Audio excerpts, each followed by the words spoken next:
Well, let's see if this works. Let's see if this works to go live because I don't.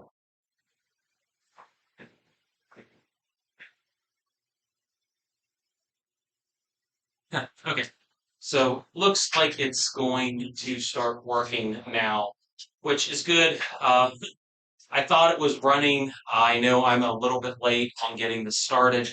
Let's try the cameras, make sure everything's working because I'm so far behind on this. That works good. And then that works almost good. Cool. So we got all those done. Um, I hope everybody on YouTube land can hear me if that is such a thing. I'm trying to get the live chat stuff figured out, which is kind of rough because I can't see anything quite yet. But let's try one workaround for this, which is a very shady thing for me to do.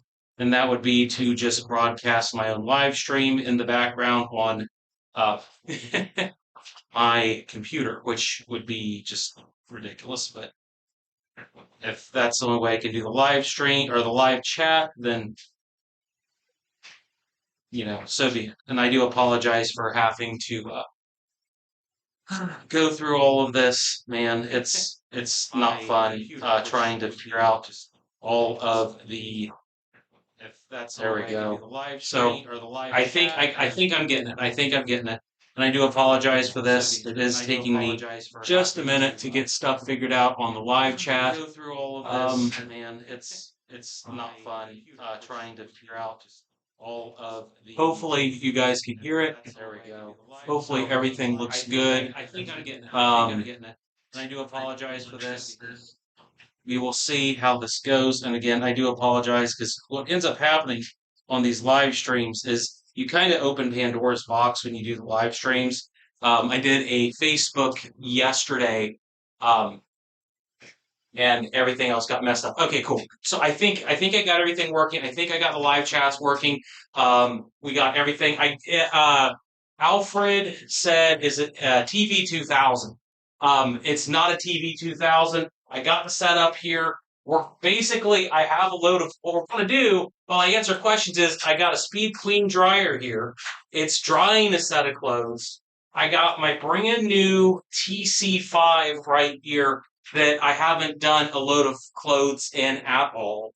And then I have the Speed Queen FF7 over here that's being obscured by the cameras. Um, that's over in the corner. I've done like a dozen tests on it, but I ran into a complication and I'm waiting for a part because I did something I wasn't supposed to that Speed Queen didn't really like. Not that Speed Queen did anything bad to me, but there's a drain pump issue on it that I got to figure out. Um, James Porhoyo says, wife likes the induction to try for the slide and range GE profile or Frigidaire for $1,000 difference in price. The thing about induction is it's expensive to get right. Um, allegedly from the reports that I've seen when it comes to repair histories and documentation, you want to go with Frigidaire on those. As a tech, I don't like Frigidaires in a way because those generator boards are super, super, super expensive. Generator boards for Electroluxes are really expensive. And if they go bad, and Electrolux doesn't have like the best reputation, in my opinion, for board qualities. I know a few things behind the scene that I don't like them, but then repair histories disagree with me and say that they're actually one of the best. GE's kind of I like GE. I definitely like GE more than other brands, but it's like, do I trust my personal opinion or do I try to get like a consensus on research when it comes to these sorts of things and then say, okay, the consensus says Frigidaire, I say GE. It's kind of confusing unless you go with something super expensive like Bosch. Like, no one's going to disagree that Bosch is bad, but then you have to have 3 grand and you don't. And the other sad part about this is when you talk about induction is that I'm always weirded out about control boards. So then you have to go with someone that maybe has a really high quality control board in them. Then you start looking at GE and LG or not LG and Samsung having really good reputations for generator boards, and then it's a GE or an LG, and usually people hate it when I make the suggestion for those brands, which, it is what it is. But we got this one here. This is for the Speed Queen. So I want to throw a load of laundry in it. I tried to make sure that I could actually have this looking so we can actually do a top-down view on the wash for that TC5. I'm just waiting for the clothes to get done. So I think that's going to be just, a little bit fun. Um, Doc No said that they had a GE and then they went with an LG instead. That's the problem I think that I've seen with induction systems, and maybe Spinny can kind of talk to this because I know he's a tech in Australia. And the thing about GEs that I've seen is a lot of those induction stoves tend to only have like a 10-year lifespan on them. At least I've seen that even on GEs, which is just 10 years is terrible for a stove. But, it's kind of a crapshoot on that thing, and I hate making like really solid recommendations because it's kind of like, oh, if it's a regular electric smooth top stove, I can tell you what I want, what is good, and objectively like better. But when it comes to induction, it's not as easy because you either have to go and roll your dice on a cheap one like a Frigidaire and trust the wisdom of the crowd, or again, you go with Bosch, which is very, very expensive. So I don't know. So I'm just literally waiting on the dryer to get done with some clothes in it. I got this set up. It's an older TC5. I think it's 2023. We had the matching washer. I bought it's like an AWN 432 and then the matching VC dryer for $100 from someone locally that said the dryer wasn't working and it was taking too long to dry clothes. They said, oh, it has two elements in it. It needs a new element. And it was literally just packed full of it, which was a really good deal for me to get a Speed Queen dryer for about $50. Will in the future try out the new Whirlpool front load washer, the WFW 5720. It's interesting because they have access to the drain pump and stuff for the GE front loaders. That would be interesting for me to try. I'm really glad if Whirlpool has finally got their heads out of their rear ends and gone to a model that has drain pump access. I haven't seen those yet in my store because I have gotten some of, I think it's a WFW 5700s, and I really don't like them. The wiring and electronics in them is really good, but whatever. I'm going to try to expand the size of this chat while it's kind of off screen just a little bit. Can I see if any, oh, there we go. There we go. Top out chat. Okay.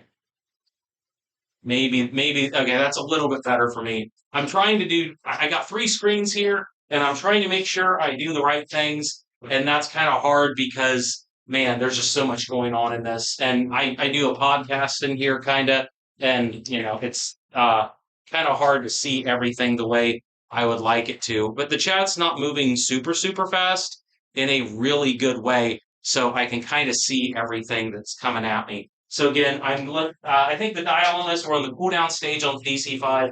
I'm just waiting for that to get done. And then you guys are going to choose what the heck I do with the TC5. I have a load of clothes in the DC5. I'm going to take it out, and you're going to choose whatever mode you want on TC5. And I'm just going to run the load of clothes to TC5. So yeah, that's the plan for today because I got nothing else to kind of figure out what I want to do for this feed, but I hope that maybe that's nice for you guys.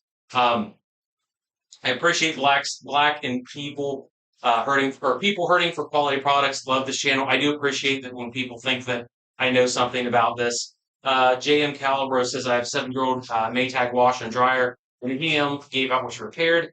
When should we consider buying versus repairing? So here's the way I would put it when it comes to this, because this is what we deal with on a used appliance store all day long. The question of whether or not you should repair or purchase is, what's the problem? Are you looking at a $50 problem with an element or a belt or a roller or a shift actuator or a drain pump? Or are you looking at something like the gear case has gone bad, the tub is warped, the bulkhead is shredded, or the drum's bad on the dryer? If your fix for that part is over maybe like $100, $150, then yeah, you probably want to look at a new unit. But if it's something that's small, like under $100, there's no telling how long the really expensive stuff's still going to last. And when we sell used stuff in our store, we'll repair what's needed, we'll clean all the stuff to make sure it's okay. But then ultimately, what happens is I can sell a washing machine that's 7 years old and the bearings are still good, sell it and have that person come back 4 years later saying, oh, it's still good, running good. I need a stove. And if something lasts 11, 12, 13 years because the bearings are still good, then why not save it? I would never, on a washing machine and dryer, I would never replace them unless the fixed cost is hundreds of dollars. Is there a washer dryer combo unit that's either counter depth or has a shallow depth? No, I have not seen any. The FF7's like the one of the thinner units I've ever seen, and it's 28 inches deep. Like the LG stack that we reviewed recently, it's 30. Everything I've seen is like 30. And when it comes to the combos, they run about 30 inches deep. But the problem is you need airflow from the back of them. And when you need airflow from the back of a combo unit, you have to add like 2 inches. So there's nothing that's very narrow that you can use. Michael Cater said from one appliance repair professional, another, keep up the good work. I appreciate you thinking I'm an appliance repair special or professional. Sometimes I get weird when I think that I'm doing this full time still. Did you ever post your experience with how well Speed Queen front laundry, for instance, loads? No, I haven't yet. I have done maybe about 6 or 7 tests on FF7. I don't have the video done yet. I reached a roadblocker this week that has screwed some stuff up. What I want to show you and what we're going to do with the Speed Queen TC5. I'm going to show you what I've done for my testing protocols on the rinse mode on that. I'm going to show you real quick. So we're going to cut the camera. I'm going to run and pretend like I'm doing something so you see the background run okay or good or whatever. But I'm still here. I'm just typing, but I'm going to show you my testing protocol. So the whole deal with the testing protocol, we want to do this for the TC5 live because what I really wanted to do with these tests is to try to get something that looks, let's pretend I'm a professional for a minute. But I got a load of clothes in the dryer. We're going to throw them in the washer. But what I did with the Speed Queen FF7, and I did it with the Samsung Bespoke washer dryer combo, and we're going to do it with the TC5 Live, is we're doing a soil panel test. That's the only way I can put it. I've seen other companies do this analytically, but what I have here is a super, super soiled shirt. This has 11 different stains on it. It goes anywhere from coffee, ketchup, red wine, mustard, all kinds of stuff in here. There's all kinds of nasty stains, and I'm going to throw it into the TC5 with everything else. We're going to pull it out live, and then we can run a color spectrometer on it to see exactly how much the stains have faded. I've done multiple tests already. I haven't got the video out, but I did multiple tests on the FF7 doing that exact process and the Samsung Bespoke. So I know exactly how much the stains remove on both of those units, but we want to test them against the washing machine that's like the best in history, the TC5. And I'm really interested to see what happens live because I have some theories about what's going to happen, but I don't know that for true. So yeah, tell me what you think about that kind of testing protocol. So yeah, I haven't posted any of the experiences yet. Getting ready to buy a new dishwasher under $500 or $600. Man, $500 or $600 is kind of a tough price because like you can either go super cheap on a dishwasher and get a Frigidaire for $300 that's a plastic tub that's like good for $300, or in the middle it's kind of hard. You got some decent LGs that are like under $500, but that $500 to $600 range is kind of weird. It's a weird price range because usually the really good stuff's a bit more like a Bosch, or you get kind of like a medium grade Whirlpool or LG. Those are probably the two best. Is getting a refurbished washer dryer better than buying a new one? Depends on who refurbishes it. Depends on what you're buying that's refurbished. If it's a old Whirlpool direct drive, then heck yeah, buying a used one's going to be 10 times better than buying anything that's on the market new today. But did they refurbish it right? Or if you're going with like say a top load VMW, there's so many aftermarket products for VMWs now that you can refurbish them to where you can make them better. You can make a top load Whirlpool washing machine. You can replace so many parts in it now that you can make it better than Whirlpool will make it off the factory floor right now in 2024. between what I did with the gear case, the metal hub with the metal hub. There's gear case repair kits. There's tub bushings that are higher end. So there's like a ton of stuff there. Who's your favorite employee? Oh, that depending on who asks that, I assume, man, I can't say that because then, it's hard because I was actually thinking about that earlier. Is my favorite employee Tim? Is it Jeff or is it Greg? Who knows? You know, we'll see about that. Do you think heat pump and ventless dryer are the future? If so, what's the future with the new standard, Jay? And that's really good, really good question. Heat pump ventless dryers are the future. So the deal is, if you're an American, you don't know this, but if you're yes, okay, so it's Tim. So yes, my answer is Tim. Um, you think it's Tim? Yeah, I agree. Tim's the best employee. He does so much stuff to help out Amazon. It's great. So the thing about the ventless heat pump stuff that you're talking about. So in Europe, they've effectively banned the tumble dryer. There's an energy efficiency standard in Europe that's so high now on tumble dryers to where they have to use so little electricity, they just don't dry clothes. So you have to go with a ventless dryer or like some sort of really pristine, um, some sort of ridiculous sort of like condensing dryer that ends up being really expensive. So yeah, very different world that we're getting to now with with ventless dryers. The question is, do they do that in the U.S.? Do they ever ban tumble dryers in the U.S. in favor of ventless dryers and heat pump dryers? And the answer is, I think they will. I mean, if I was being serious, I think that they will do that at some point. They will ban them. I don't obviously with who's in the White House or who's going to the White House, it will not happen. But that's not to say that in 2028, 2032, we won't do the same thing that Europe did because we did the same thing as Europe with R600.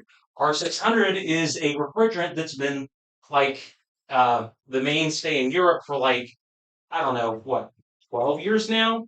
And I think Australia was the same way. So it's been very common there for years. And we just phased out 134 in favor of 600 just a matter of years ago. So we went with the Europeans on refrigerant. So who's to say we won't do the same thing with a heat pump? Although heat pumps are exempt from that same act. So guess what? You can use R134 in a standard heat pump unit, which is pretty cool. Okay, so we got that done. Um, Talking and moving around is not my strong suit. So yeah, vented or heat pump dryers, I think they'll become more and more common. If they ever ban, the tumble dryer, I wonder what the heck Speed Queen's going to do. Although one of the viewers mentioned it to me, and I looked at it and I asked Speed Queen when it was coming here, but Speed Queen now has a condensing dryer that is Speed Queen has a ventless dryer now, and it is only in Europe, which is ridiculous to me that they would have that in Europe, but that's the way it is, and they don't have it here, which again, super. I think the reason they did it is I think it's 240 volt, or is it? It's three phase, I think, and it's pretty wild that they've done that, but they have that, and it's not the U.S., so I think Speed Queen's realizing that they gotta do a little bit out of it. Let me get out of that jam. I got 16 repairs on Maytag WTW, 4816 FW hub assemblies this week. I wish they would just put in the metal ones, but then they again make them, they break them, they fix them. That's what's your take, Ben? Oh, so that is, oh my gosh. So I know way more about that than you would have ever thought. So the deal is with the Whirlpools, the 4816s, the 5000 DW2s. What happened is and I have the video on it that kind of goes and says, oh, here's what you do to test it and fix it. So the deal is Whirlpool decided in about 2016 or 2017 to start putting like entirely plastic tubs in their units. They're definitely not like, the Speed Queen that we have here that has like the all metal everything tub. They really cheapened out on the Whirlpool designs. So what happened is when they went to the all plastic tub, they put in this cheap chintzy ABS plastic bushing that contacts the gear case on them.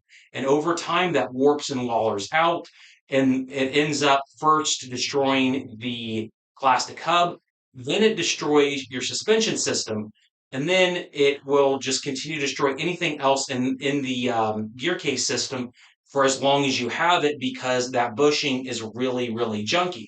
So we have our metal hub. You put the metal hub on it, and it reduces the amount of play in that gear case spline. But what happens though is that bushing underneath is still warped like heavily. So we invented our gear case shim that you put down on the gear case, and then you put your hub on, and it reduces some of that play. But what happened that we didn't realize, because Whirlpool never announced it to anybody, that you could actually take the tub, knock the bushing out that was warped, put a new bushing in if someone invented it, which they did, and then you would have essentially an entirely brand new non-warped tub for the price of a bushing rather than a tub.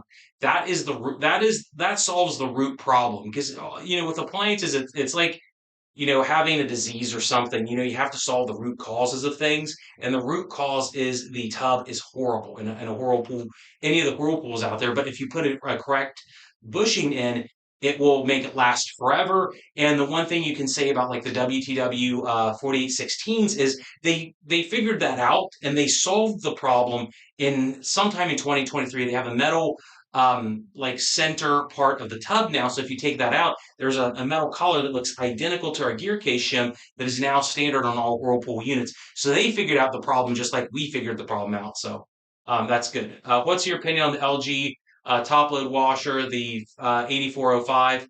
I haven't tried the LG top loader yet. I have not done it.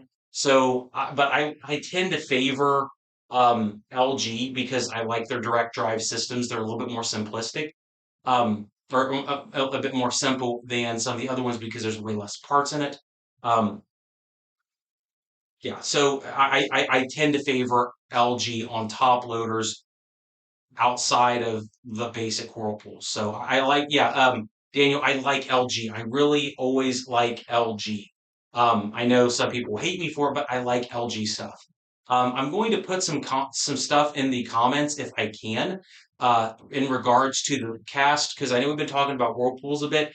LG does have a sale today through the rest of the week that anybody watches a live stream. They got like 50 or $100 off the WTW 4816. So it drops the price almost down to $400. It's a good deal. They had the Amanas on sale for like $350 for Black Friday, which is an amazing deal. And like if you want a really cheap unit, those are good.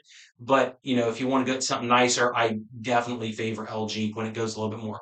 How have you tested the new Maytag Pet Pro front loader set yet? No, I haven't. It's going to be a Whirlpool product. Quite frankly, I don't like Whirlpool front loaders right now. They've the UIs and the control systems tend to not be great, but the Pet Pro part would be kind of interesting. So the question that we have now is, when it comes to this Speed Queen, what kind of load of wash did you guys want to do on it? If you tell me what you want in the comments, I will set it, and then we'll start running it, and we'll run the stain panel on it. And if I can find out where in the world I put that stain panel shirt, we can have some fun with it. Did I put in here? Yeah, so the whole idea about me having this stuff in the background is I got the TC5 here, and what I've been doing on the FF7 over here is doing like stain panel tests to see exactly how good your wash is actually clean. So I have a bunch of shirts with the same exact things on them. And I've been running them on front loaders and now top loaders. So we're going to throw this in and see how good it works. Because my theory is that certain Speed Queen modes are going to work super well, and then other Speed Queen units are going to work, or other Speed Queen modes are going to be terrible. Is this the unit with the turbo? No, it doesn't. None of these have turbo wash. Turbo wash is an LG. LG does the turbo wash stuff, so like the LG wash tower stack that we have out there, it does have the turbo wash in it, which is pretty good. But like Speed Queens don't need it, because once we start filling the Speed Queen, you're going to see what a real turbo wash is, because I only ran this one other time, and the amount of water that just loads into a Speed Queen is just unreal. It's really, really cool. Is Speed Queen or Hubesh better? Most of those are from the same. Most of those are the same chassis. A lot of Hubesh is actually just a rebranded Speed Queen, or really it's an Alliance system. Um, I guess Hubesh, generally because they don't do any residential whatsoever. But I'm pretty sure most of them are the same. So someone has a vote for delegates. Another person has a vote for the TC5 removing pet hair off a comforter. That would be, doing pet hair tests would be really, really good. Um, that would pet hair tests would be super, super good to do.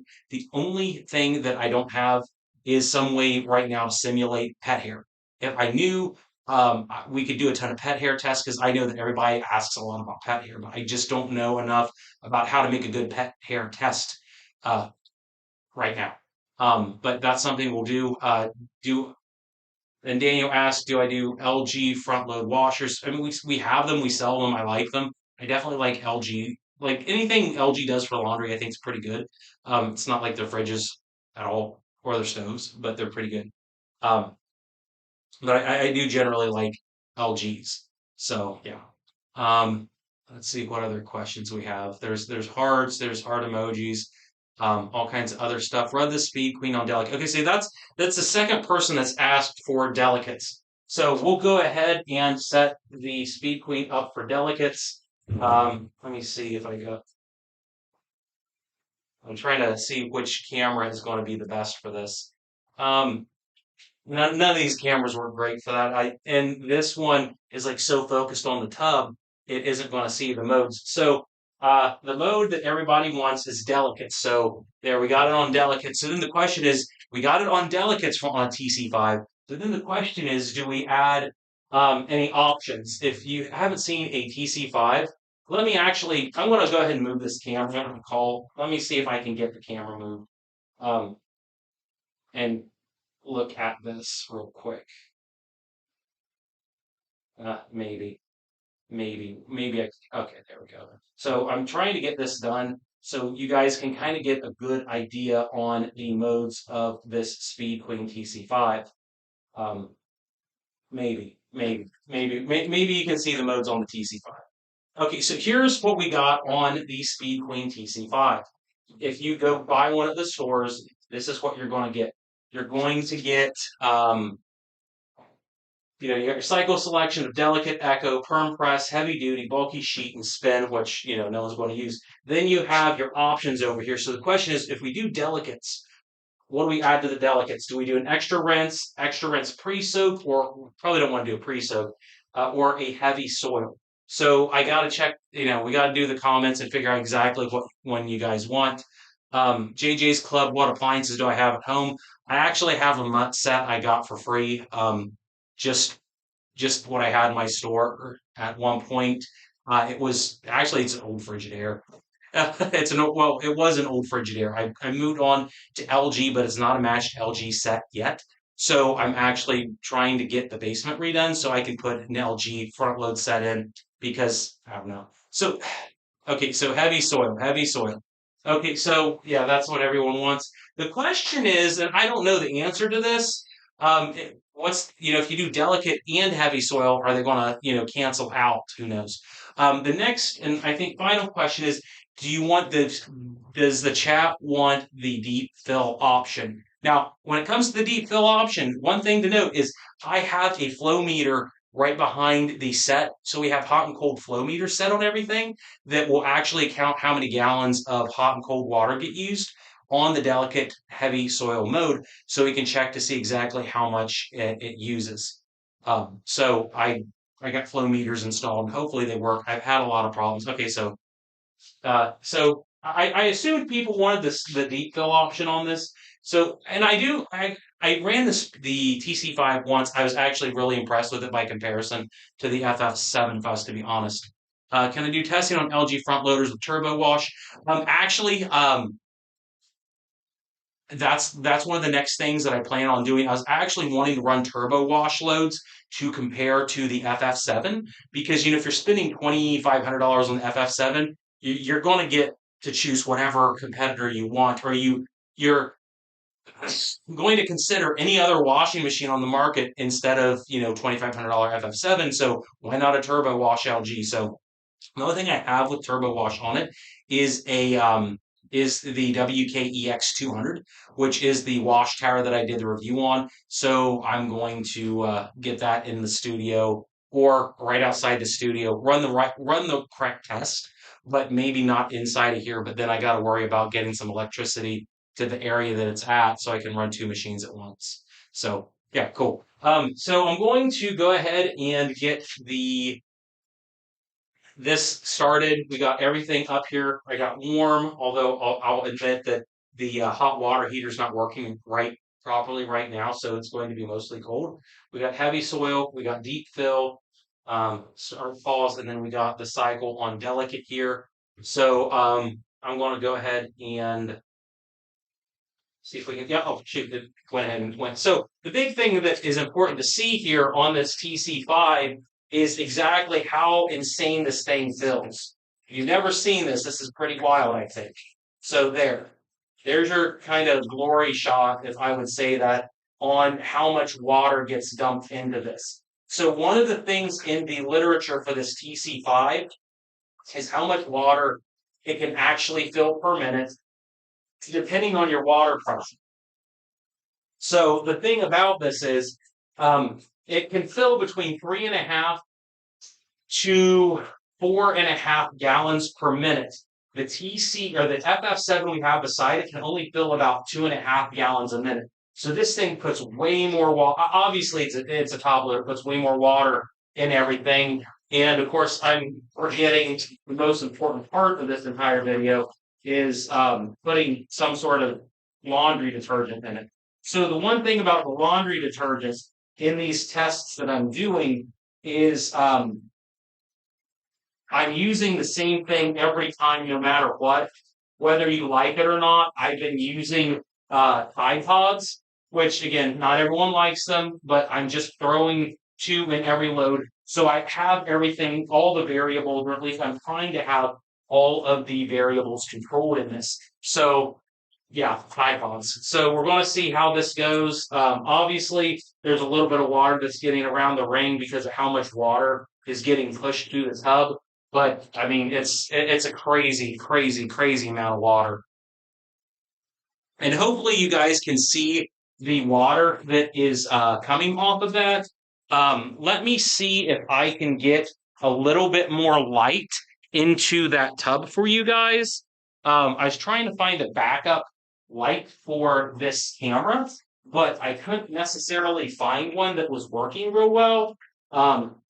So yeah, let's see if we can get a little bit more light in that tub to kind of make it glow. Oh, there we go. So yeah, there we go. So there's a little bit more light in that speed clean tub for you guys. Hopefully this makes sense. Hopefully me doing this makes some sort of, sense. And I'll answer some of the questions while we watch this load. JJ asked, would I rather top load washer with or without agitator? My opinion is with agitator if you're wanting to get your clothes cleaner, better, faster. Without, if you you don't have good water pressure, or you need to use less water, or you have a small amount of clothes. You have more surface area with a wash plate to clean than an agitator. But the thing about an agitator by nature is it has to have a lot of water in this. Like if you think about it, if the tub ended right now, you're not going to have a ton of room to mix with the tub maybe half or a quarter or a third full. But when this thing gets nearly full on the deep wash, it's going to be pretty close to where the agitator is on this, and you're going to get a ton of movement. Moving the clothes around is what gets them clean more so than the water. JJ asked what temperature I put in on this. It's a warm water wash, but I'll be honest, the hot water heater here is on the fritz, so it is not working the absolute best to where I can't guarantee that the temperature is going to be much over, say, 65 degrees, to be honest. I have a TC5 and I was washing a big microfiber cloth. The machine started banging hard and walking away from its spot and started smelling like burning rubber. What was it? Burning rubber is going to be the rubber belt in it. Maybe something got dislodged in it that would cause it. I don't do an absolute ton of speed queen work. So I'm not the smartest when it comes to off balance situations. But the only thing I can think of that's rubber in it is going to be the belt. maybe something happened that it went off of its track to cause an issue. So yeah, look at the deep water. Do I have Discord? I don't have Discord yet. Um, oh yeah, look at that. Look at that. Oh, that's worth super chats and all the money everyone paid to do this, right? So that's definitely a lot of water in this. That is a lot of suds. Oh, there we go. Heck yeah. The whole drum is filled. I do not have a Discord right now, but so let's see how this agitates.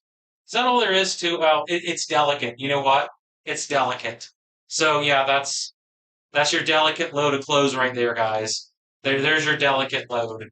Um, so yeah, whoever, just remember, everyone said, "Hey, do delicate, don't do anything like super aggressive on it." And that thing will be very aggressive if you want it to be. What soap did I use? I used Tide Pods. I used my favorite flavor of Tide Pods, but yeah. So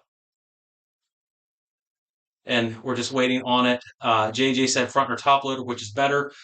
So my thing about front or top load washers is it kind of just depends on your situation when it comes to this. So the thing about like a top loader is if in order for a top loader to really work right, it has to have a good bit of water in it, which the government doesn't like. So they end up mandating these things not do nearly as much when it comes to operation. So I do have I'm just trying to make sure the lid switch on this is actually, yeah, the lid switch is bypassed. So I've never ran this in delicate, so I don't know how the timer function is going to be on it in terms of how it's going to progress. I assume with delicate, it kind of does like it does a soak of some sorts in it, like a almost like a pre-soak, pre-wash without you know, doing a whole lot more. So I can only assume it's soaking. One nice thing with the Speed Queen manuals is when you get the Speed Queen manual, I don't have time for it on air. It will literally just go over like exactly the time frame on each mode and tell you how many minutes it takes for X, Y, and Z. It's not like AI or anything like that. There's literally just it does this for 5 minutes, it does this for 10 minutes, it does this for 13 minutes, and then you're done. So yeah. Um, Joelle says it hurts her California soul, all that water. Yes, yeah, that's the thing about this is it's a speed queen. It's a deep water fill. It uses all the water, but I have well water here. It doesn't matter, but yeah, it uses a lot of water. It uses a lot of water. I have flow meters on it, so we can actually tell exactly how much water this thing uses and compare it to, say, the front loader that's beside it or any of the other loads that the Speed Queen has on. Um, so yeah, most people these days aren't out in fields of working, getting their shop covered in oil or grease. The vast majority of folks will be fine with less water and impeller wash plate. That's correct. In general, doing those kinds of systems is okay. But the problem is, I guess the way I look at it is having options when it comes to appliances is good. The thing that I have learned about doing appliance repair or making suggestions when trying to sell people products or whatever is that just because I have an opinion doesn't mean that it's going to apply to everyone. Um, buying a Speed Queen TC5 is not for everyone. People that own Speed Queen TC5s thinks, yes, it's for everyone, but it really isn't. Not everyone has the kind of money for a $1,300 washing machine. Not everyone has access to cheap water or electricity, or like you said, or like JD said, not everyone has a situation where you have to have a ton of agitating ability to rip a lot of junk out of your clothes. Um, but some people do. And if you have that kind of situation where you need like ridiculously hard agitating, then what's your choices? If you go with something that has a wash plate impeller, it's not going to work that well. Or if you have a lot of kids, it's not going to work the greatest. But for other people, yeah, it's going to work great. It's going to work great.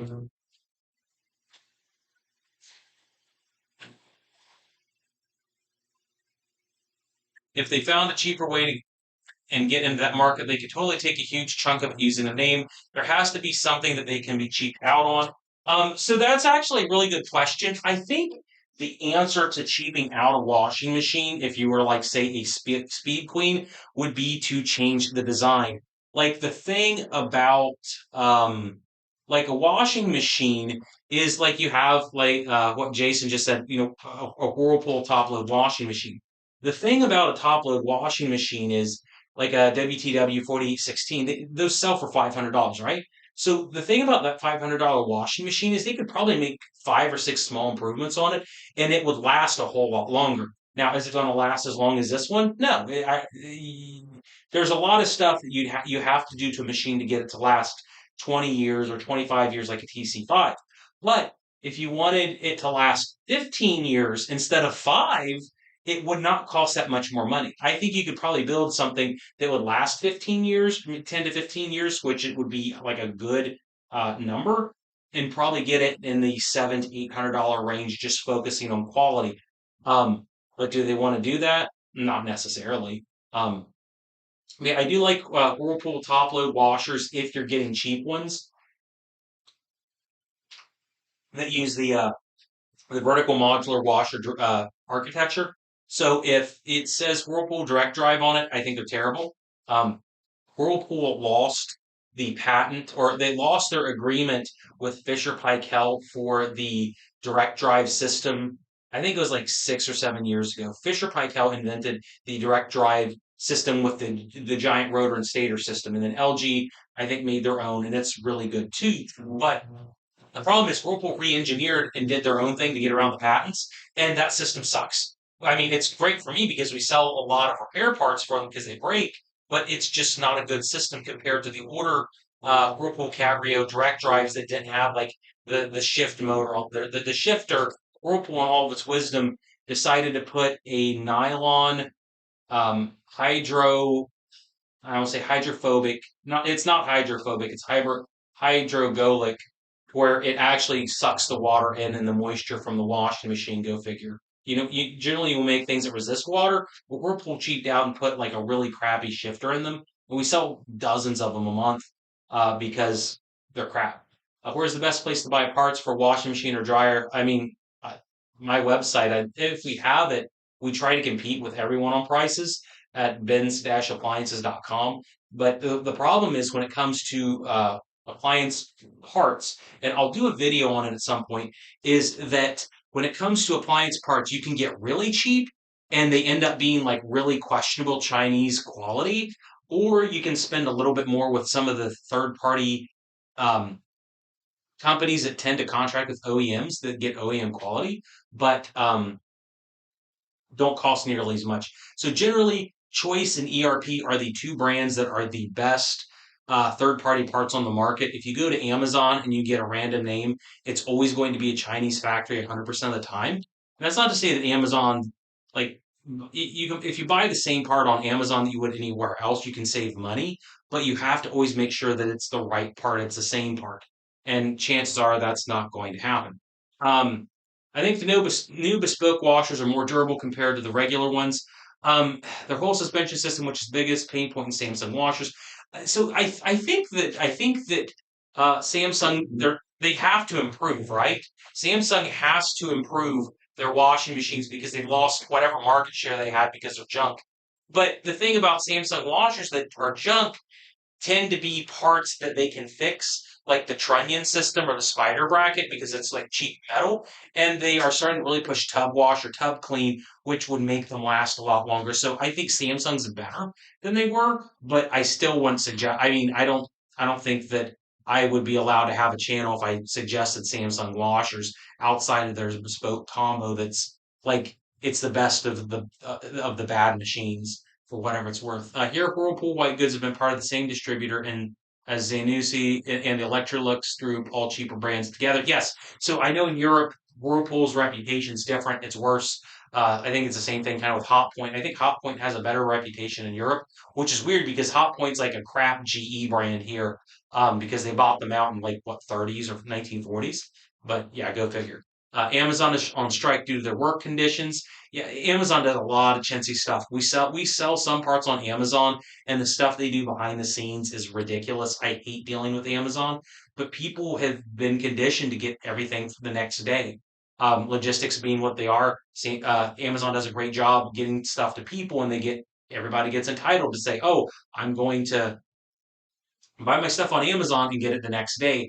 And then you stop buying from other websites. And then the work conditions get worse at Amazon because they got to keep shipping stuff. And it's just this perpetual cycle of being bad.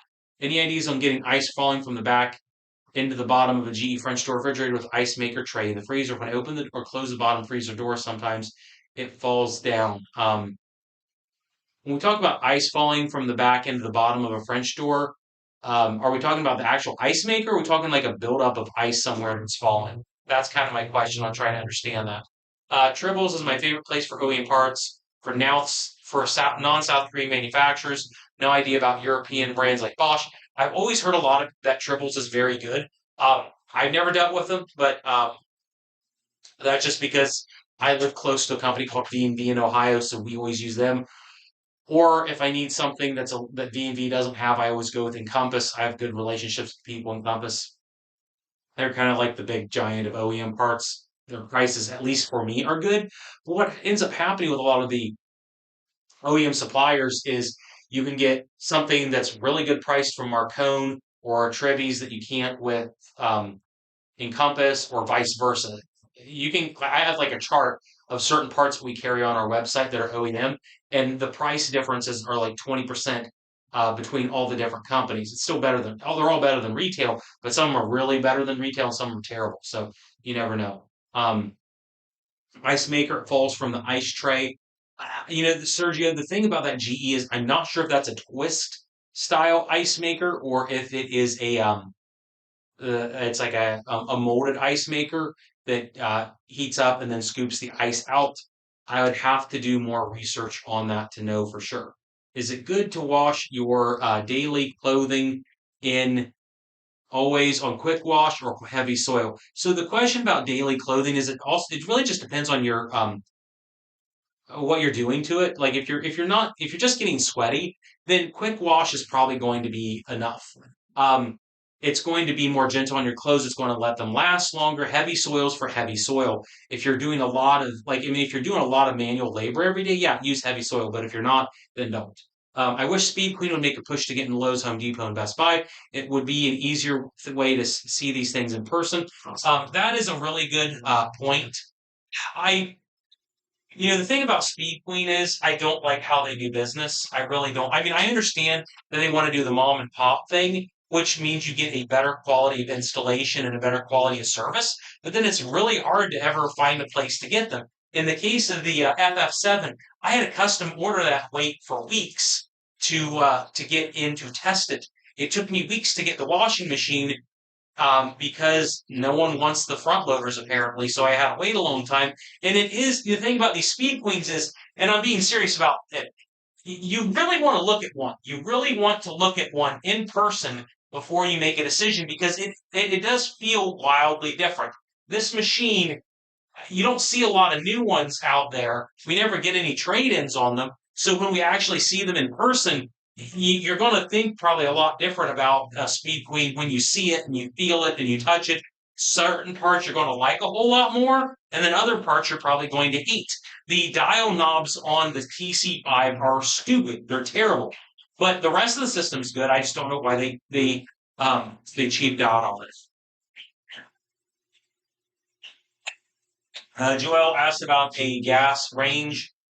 Any ideas? In general, gas ranges tend to last a good period of time regardless of the model. Um, I don't think I have any specific suggestions for a gas range. GE, LG are going to be pretty good. I think in general, Whirlpool's probably going to be okay. I never hear much about like Electrolux or Frigidaire say, oh, these are specifically really good. If you're going premium, Bosch is always a great choice. If you have all the money in the world, they will last a little bit longer. Um, I have relationships with Chinese brands that are trying to get on the market. I would be interested in trying some to see how they work, but I don't know. I'm wondering if you guys can hear the spin mode on this. I'm going to take a meter and see how loud this is.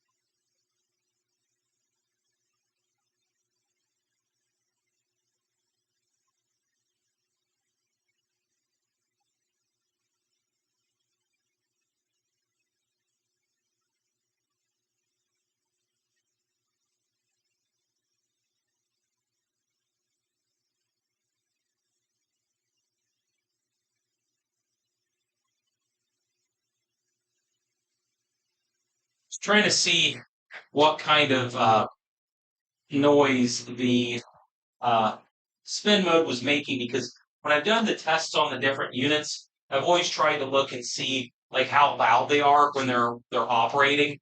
And that one looked like if you had the lid open, it was about 79 dB, and when it was closed, it was about 74, which puts it definitely on the higher end of units. So that's really noisy.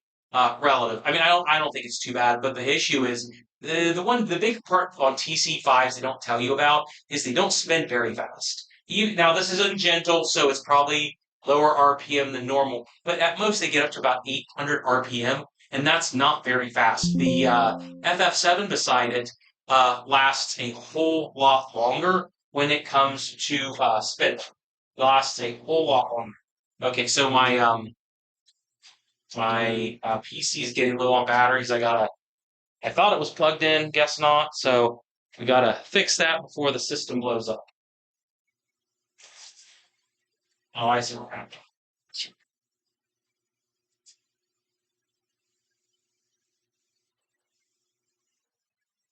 There we go.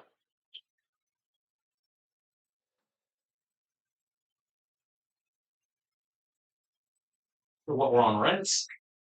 I think we're on rents on that one.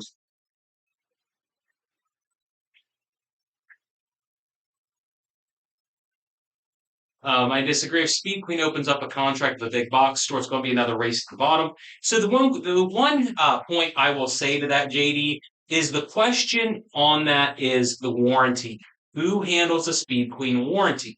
One of the things about Speed Queen they don't tell you about, kind of, is if you look at say the TR3, the TR5, and the TR7. I know people don't like those the TR series, the warranty is literally just an extended warranty from Speed Queen. You're not getting different parts in a 3, 5, or 7. It's just the warranty.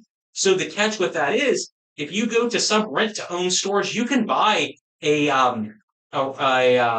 Speed Queen at a rent-to-own store that is not a TC5 or a TR3. It's like a TV2. I'll have to look it up, and I can't do it right now. But there's literally a low budget Speed Queen available from rental stores, and ours in town and where I live actually has this super budget brand Speed Queen. And I thought I had a fever dream when I saw it, but it's totally true. Let me see if I can find the name of it on my phone real quick. Um, I will tell you, it was built off the TR chassis because it had a inverter motor on, or it had an inverter on it. So I assume it's like I think it was basically like a TR3 with manual controls.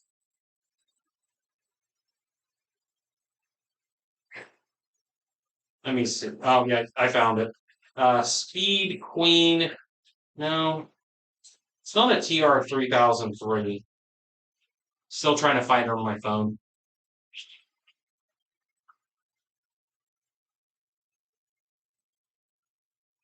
Comments in the feed from different European companies. The thing about European stuff is other than maybe Mila, I'm pretty lost on it. Um, Lots of different companies, factories, and then there's a lot of subgroups in Europe. I need to buy a new gas range. Are they all about the same quality? I hear they all have problems. That's probably stoves are one of those things to where your quality level between one brand and another isn't seemingly as big of a difference as it is on a fridge or a washing machine. Generally, they're all decent, but the qualities continue to get worse and worse. So I'm trying to find this super cheap budget brand Speed Queen. What's the difference between a GE and GE profile dryer? If you get a GE profile dryer from a legitimately good store, it will have a 2-year warranty instead of a 1-year warranty included in the price. So yeah, that's a very interesting one. Wait, there are Speed Queens and RTO stores. Yes, there are. Trying to look at it. So it says it's TL3003. That's the one in RTO stores. The specific model number I'm talking about is TL3003. So it looks very similar to what would be a TR. like a TR3, but it has the exact same control knobs as this TC5 does. So TC5 top, TR3 bottom at a rent-own store. So I don't know why they do that. If you buy the pair outright, it's like the same price as the TC5, but it's a rent-to-own store. And I wonder what they get that for wholesale because the thing about Speed Queens that I have been told by a fair bit of people is the markup that stores get on Speed Queens is like actually really, really high. So like if you're buying it for $1,300, the store may be getting it for like $900. So there's a huge markup they get. Whereas with like the big box stores with the other stuff, not nearly as much of a markup. Um, yeah, TL 3003. They have them at my local one. So yeah, lots of fun with those. I do want to get one to just see if I can try it. About two of the tub bearings you saw on your channel, which reduce excessive tub shaking. The product looks great. Yep. So that's like a whole 2 year story on getting that one figured out. I only distribute them, but I know the guy that made them and sells them because it's the same guy we buy all of our scratch engine off of. Will Speed Queen produce a 4.2 cubic foot capacity washer? The answer is they should. I feel like that's the biggest problem with Speed Queen is that they're getting annihilated when people need larger tubs. The Speed Queen that we have over here, it's a 3.2 cubic foot capacity, and the companies will tell you, or Speed Queen will tell you, oh, 3.2 is enough for everything, which in theory it's good enough, but you don't really want to pack the machine so full that you can't get anything else in. And that's kind of the thing that I found out with the FF7 when I ran it and tried it and done whatever I will with it is I don't like the idea that I have to stuff the unit full of to the brim and pack it down and smush it down to get it to run. Whereas with something that's a little bit larger capacity, I can just dump the clothes in, know there's enough room for proper agitation, and be fine. I think Speed Queen absolutely needs to come out with something, which it's business. I understand that they keep this, but the thing about Speed Queen is, and people, you get almost canceled for it by talking to Speed Queen people, even though, again, I own all the Speed Queen stuff, is Speed Queen back in the day was not known to be that good of an appliance. Speed Queen was always considered a cheap, mid-grade unit in the 80s. I have every consumer reports they made from like the 70s through the 90s. And the thing about Speed Queens are they weren't considered to be like these amazing machines. When Maytag bought the Amana brand name out and they had the Speed Queen transmissions, which are very, very similar to this one, they had a ton of warranty problems with Speed Queen. They had a ton of flaws with these, with tub seals and other issues. They lost lots of money. And if you talk to technicians in the 90s, they will straight up tell you that the Maytag Dependable Care annihilated the Speed Queen in terms of quality, and even the Maytag Performa PAV models were better, and they were larger tubs too. And that's pretty bad because both of those units, well, the Dependable Care was a super, super legendary one. But the fact that techs will tell you that a Norge machine was better than a Speed Queen in the 90s with the transmissions tells you a lot about the fact that maybe they aren't as good as they're trumped up to be. But the difference is, and why they're so good now, is they just didn't change anything. So if we had a 1990s Performa machine that was optimized from the 90s to 2024, it would be like the best machine on the market and it'd probably be way cheaper than this one. But, the Department of Energy banned them. And Maytag went under before they could put cheater switches in them, all kinds of stuff. Um, the mom and pop stores deserve the markup on Speed Queens. Yeah, they absolutely yeah, the mom and pop stores absolutely deserve the markup. I'm not saying they don't. I'm just saying that that's kind of like an interesting thing, um, in my opinion. And that's the thing is that's the old way that appliances used to be. Is they actually had a huge markup on them to where people were able to make money on them. Like the manufacturers would make money on the appliances. Then the store was able to make money on the appliance, but then they just last forever. Now the margins are thinner, but it's because the machines aren't built very well anymore for the most part. So.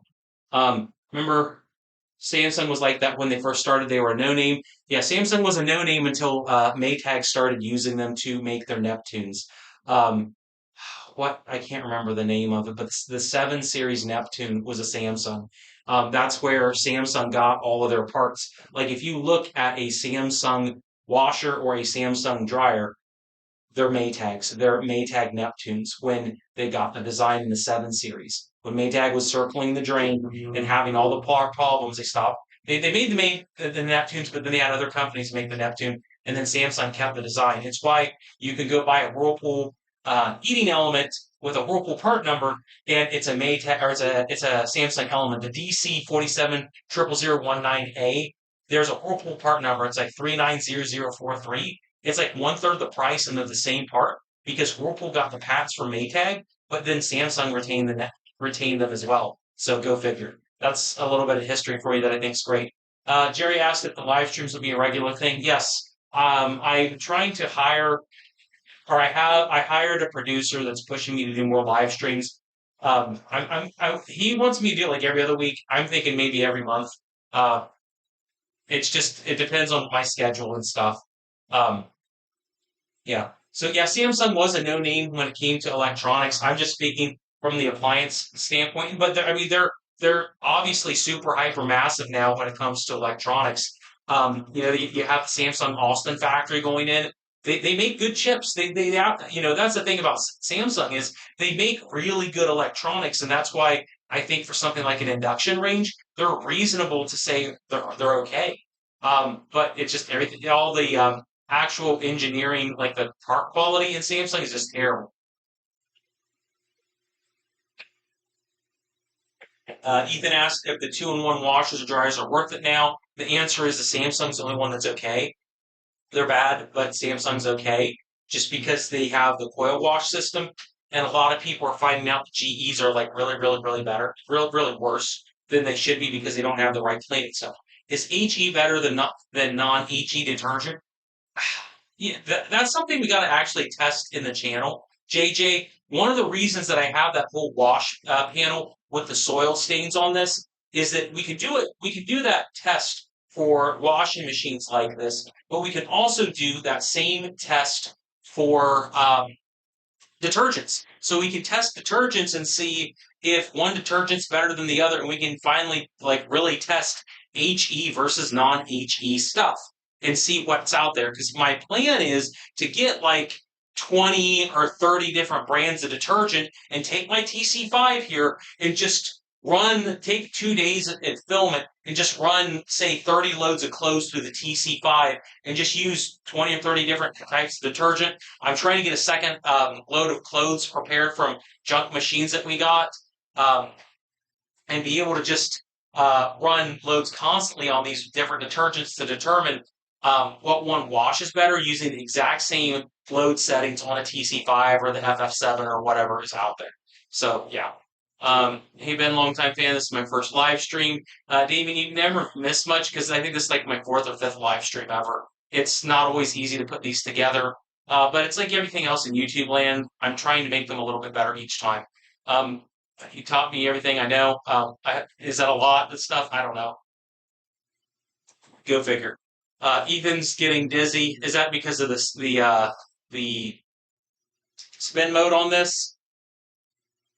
Doesn't that look nice? I think it looks nice.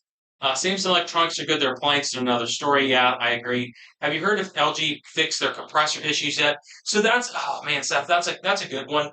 The thing about LG compressors is that it's like, here's the thing about the LG compressors. When LG put the linear compressor in, it was seen as like a miracle, super good drive. Everything was amazing with it. It was quieter. It was more energy efficient. It was better. Everything was perfect about the linear compressor until it wasn't. And then 4 or 5 years into its product cycle, then you had like one of the biggest appliance recalls in the history of the world. And then it ends up being this like absolutely terrible, horrible thing.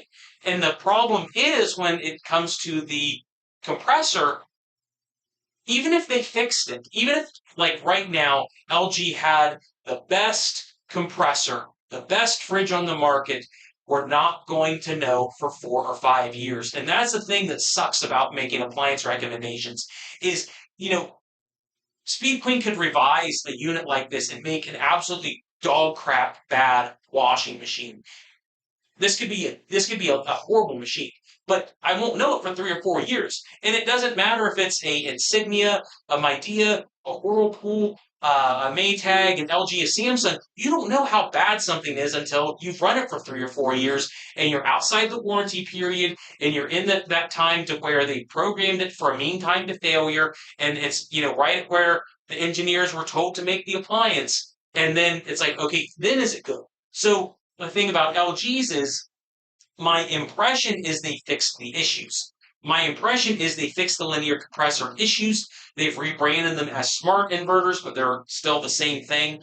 But the core issue, I believe, on why LG compressors were such a nightmare is that they optimized them or designed them for R600 refrigerant, which is what Europe uses, it's what Asia uses, and it's a lower pressure refrigerant than what R134 is and what we used in America. So when they bring the linear compressor on the US market, it's for R134 and the head pressure is higher on 134 than 600. And because of that, you're putting more pressure on the valves inside that compressor. So when it's running and doing the reciprocation process or the linear process, it's putting more duty cycles or more damage on the valves inside the linear compressor, causing it to fail prematurely.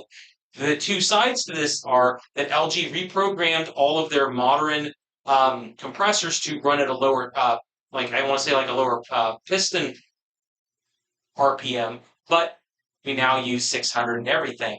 And the thing about the linear compressor problem is you never heard of that issue anywhere outside the United States and Canada. And I'm wondering if that's because, again, it was optimized for R600 and it was fine. But that's me. That's my opinion on it. That's my theory. I gotta, do more and try to figure this out. I do this now to make a living almost solely using your video channel. I appreciate that, Damien. That's my goal is to teach people to do this, to let people know that it can be done.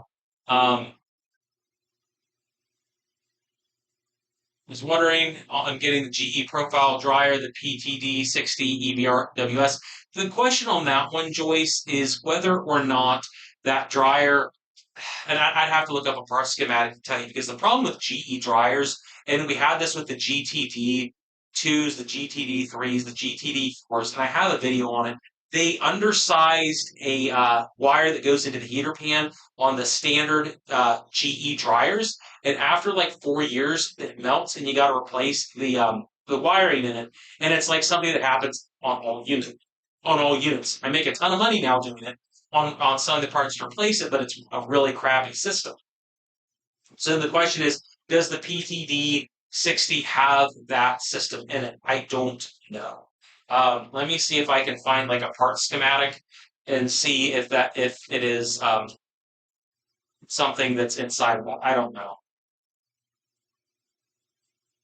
ETD 60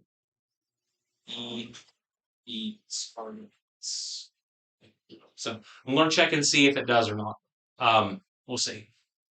Bought a 2018 Kenmore and compressor went out. Yeah, so Kenmore was an LG. Kenmore used LG fridges for I think about 2010 or 2011 up through about 2020. And then when they had gotten their brand name ruined because of the compressor debacle, they decided to switch manufacturing from LG to Daewoo, which meant you went from a bad situation to an even worse situation because Daewoo, like the thing is, people throw shade at LG for how bad their refrigerators are, and Daewoo's like even worse. Daewoo is a terrible company to deal with or get parts with. Yeah, so go figure. So I'm trying to look up that PTD 64 year real quick. We'll see. We have the TC5. It's loud and smaller basket, but it works and clean. It's fine. Matching dryer has the cheapest dryer timer knob. So here's the fun thing about that MB. And this is one thing on why this is one part where I think Speed Queen's stupid, is the dryer timers they use are identical to your cheap your cheap $400 Amana dryers. We call them Mexico timers in the business. They're identical. And when I found out that a modern DC5 has one in it, I thought, why are they doing this? It's an Inventus or a Robert Shaw timer. They're manufactured in Mexico. The contacts in them are a poor metallurgy, and they fail after like 7 to 9 years. Is it possible they made heavier duty contacts specifically into Speed Queen units? Potentially, but at least the hull and design of them is identical between them, and there's very specific failure points. If you look at my channel, the very first video I did was how to repair one of those dryer timers. And if you look at that dryer timer for that Whirlpool, it's what is in a modern Speed Queen now, and it's ridiculous. JD said you mentioned a few streams back that R600 didn't like soldered joints. My torches will disappear when my hands are cold. So, like the whole deal with R600 is that you can braze with it, but certain municipalities don't like you to braze with it. There are dangers with soldering on 600 because you can have um, extra refrigerant in the system sometimes that will flame out when you start brazing. I've heard of multiple techs having that issue, but you know, I know people say I don't care, I braise it, and they do fine, and that's cool. Europe probably. I wonder if Europe has any people that braise on 600. But then on the other side, that's why the Grenfell fire happened in Europe and in the United Kingdom and killed tons of people.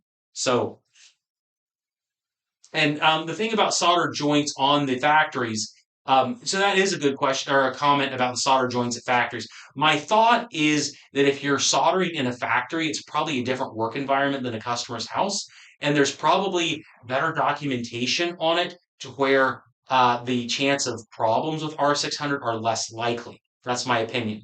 Um, Lock ring has its own problems. I do have a lock ring set that I'm going to use at some point. So your research says that the PTD is one of the most reliable. So it has the standard WEX 11 2156 heater assembly in it, which is like the basic GE one. I'm just looking at it on my phone right now from Sears Parts Direct. So then the question is the wiring assembly, if it's the crappy wire assembly that the rest of the GEs have. My assumption is yes. If it did have it, it would be better. But the thing with the problem I'm complaining about, it's like a $50 problem. So I'd have to look into it more. My phone isn't working the best, but we'll see. Um, Grenfell's chimney walls with flammable insulation shooting up along the tower. Well, my understanding was the cladding is why it um, got so titanically bad, but I had always heard that the entire thing was sparked by an R600 fridge. So I don't know. I'm American, so I don't know a whole lot about anything, but that's what I always heard about the Grenfell fire was that they said that at some point they figured out that it was like cladding or whatever. And this is one part about the TC5 I'm going to tell you that I'm not super happy with right at this second is these clothes are freaking soaked. Well, no, let me rephrase that. These clothes are soaked because the spin mode wasn't that good. That's one thing about washing machines that people don't take into account a lot is how much water gets retained in clothes during low RPM spins. It's a delicate cycle, so it uses like a 500 or 600 RPM spin. So there is a absolute crap ton of water in these clothes as compared to if you use the speed spin.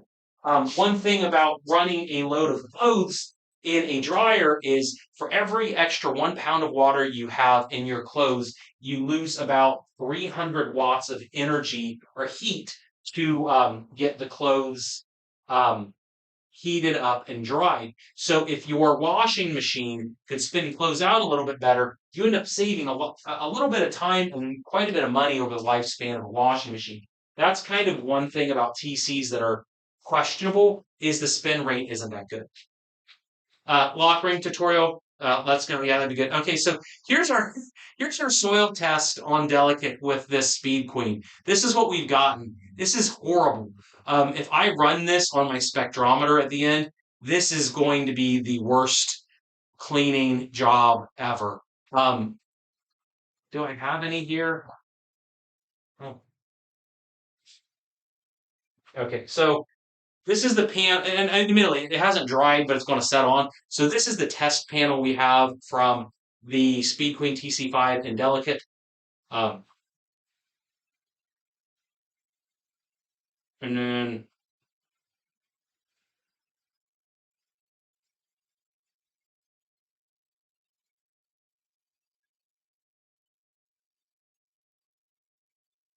this is a Samsung bespoke. This is the combo unit that we use. This is what we got on for this color spectrometer for a heavy duty cycle on a front load washing machine using the same detergents.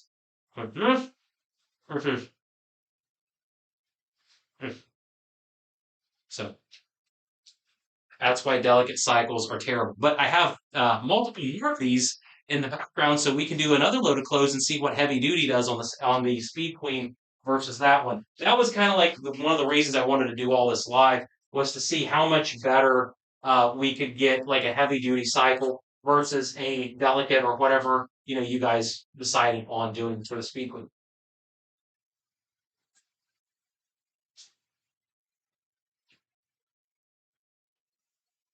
And that's the fun of I don't know. That's the fun of me doing these tests is that the other side of doing like legitimate tests on washing machines is I found the company that makes the Department of Energy stain panels to where it's the kind that Speed Queen and Whirlpool use to prove whether or not their washers can clean clothes. So I have some of the legit OEM like federally compliant stain panels so we can run federal tests on these machines. The problem though is each stain test is $20. So it costs $20 for one load of clothes.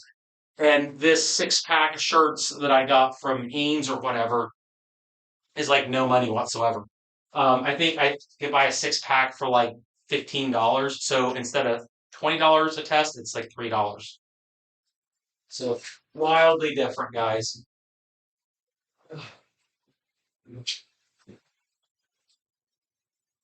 Bought GE Laundry Center heat pump, things to consider for long-term maintenance. Um, Lent trap needs cleaned in a special way. WK8. Oh, so you bought the LG heat pump. Oh, okay. So cool, Derek. Did you listen to one of my recommendations, or did you just buy it and get it? So I really like the LG wash tower. I really like the heat pump. The one catch with the heat pump wash tower is it doesn't have the clean out on it like the DLHC 5502 does. And that's the only thing I don't like about that machine um, in the WKE 252. And I'm not saying that because it's bad. I'm not saying you made a bad choice, Derek. I think you made a great choice. But the one catch that I have with that is I haven't gotten to take one apart to know how they do the self cleaning on the wash tower. Because in theory, on that specific unit, you should be able to take the water from the washing machine and use that, pump it into the heat pump dryer, and then have it auto clean. If it works, then that's going to be freaking amazing and it's going to last forever because the only real problem you have with a heat pump dryer is cleaning the coils. And if that can do it by itself, which the standalone unit you got to put water in it, but it does a really good job cleaning, then it's going to last for 15 years and you're going to save yourself like 2 stacking units just by running, heat pump dryer instead. So, that's there's a little bit more research I still got to do on those heat pump dryers, but at least for me, I've done them. JD Art said I need a part number for those stain test panels. SWT 103. It's from testfabrics.com. Um, I bought the packs. They're about this wide and about this tall. And I got 2 packs with 20 panels, and it was $450. I bought 2 packs that are, it may as well have drugs in them because that's how expensive they are. They were the most expensive things I've probably ever bought in my life. It's terrible. I'm going to go get another thing of clothes from the back, and we're going to run another load of clothes in that because I still got enough time to, I think.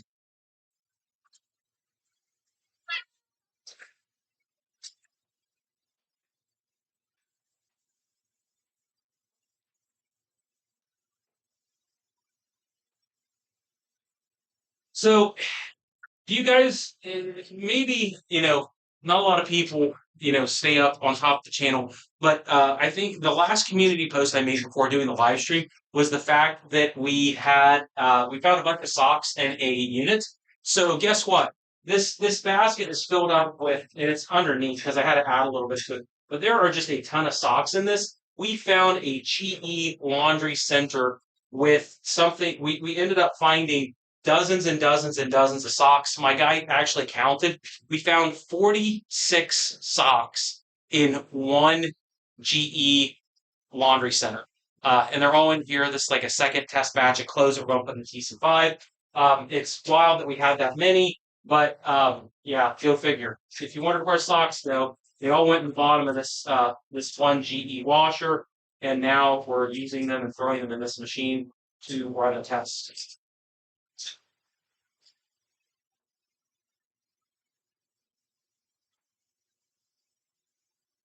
They were definitely not cleaned. They were nasty. They didn't like fall over the edge of it because they were clean. Everything from that machine was just so bad, so bad.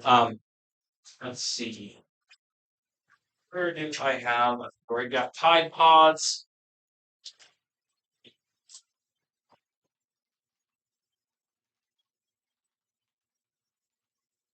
Thank you for loving Ben's Appliance Ryan edits.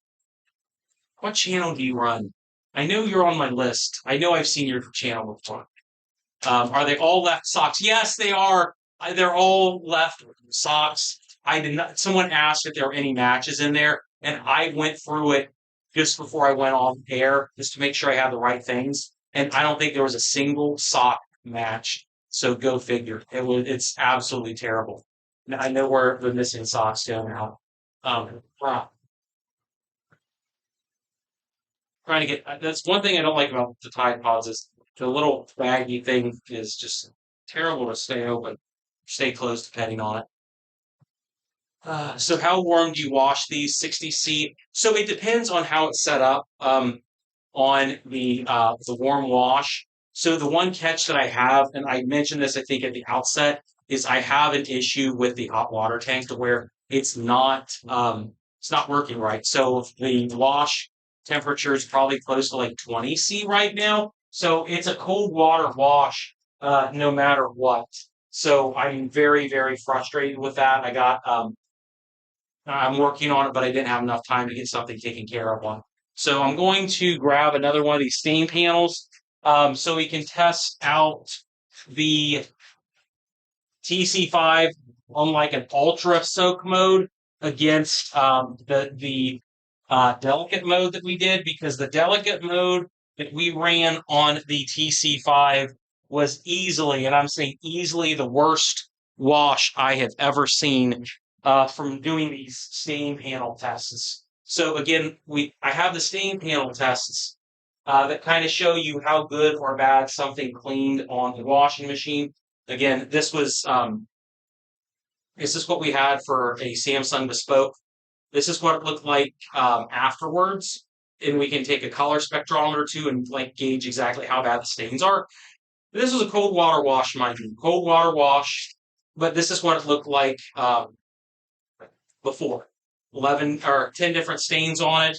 Coffee, ketchup, red wine, motor oil, cranberry juice, tomato, pasta sauce, mustard, lipstick, barbecue sauce, and Hershey syrup.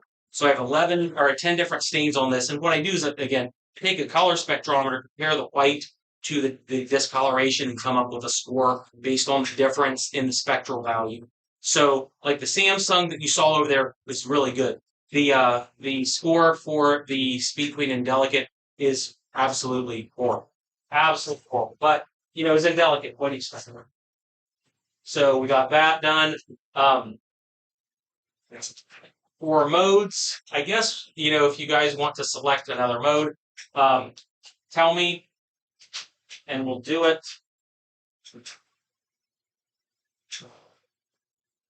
me get it on here. There's our little options. This is what we had. Sadly, again, the warm water doesn't matter. We had it on heavy soil, indelicate, which did not matter at all. We did use the deep fill option. I'll probably want to use that again. I was thinking either go with like a perm press or a heavy duty, but you guys can tell me what you would prefer. Um,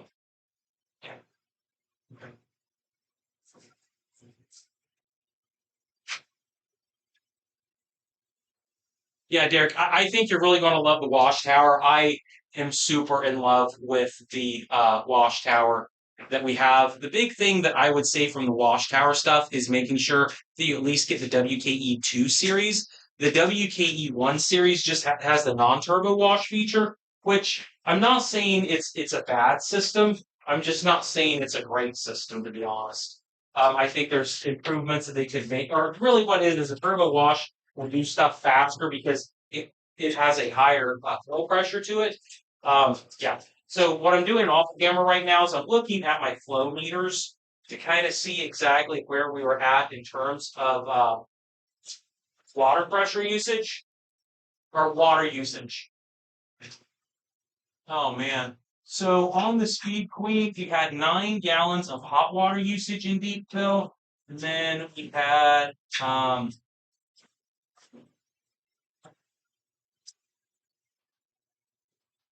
I can't triple check this, but it looks like we had about 9 gallons in hot and 30 gallons in cold for that delicate cycle with the extra rinse. So 39 gallons for again, absolutely the world's worst wash ever.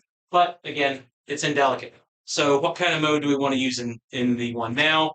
Um, why don't we do the top load and the front loader at the same time? Because there's a problem with the front loader. Sadly, there's a drain pump issue. I took it apart to kind of show how the commercial pump works on that Speed Queen FF7, and Speed Queen doesn't want you apparently to take them apart because when it went back together, there was a seal on it that must have broken. So when I tried to run it again, it flooded the entire studio room. So I'm waiting on a replacement from Speed Queen. I just hope there's a Speed Queen rep in here to know. Um, Go figure. Fastest mode this time. Soak, heavy duty, heavy duty, heavy soil. Um, yeah, let's try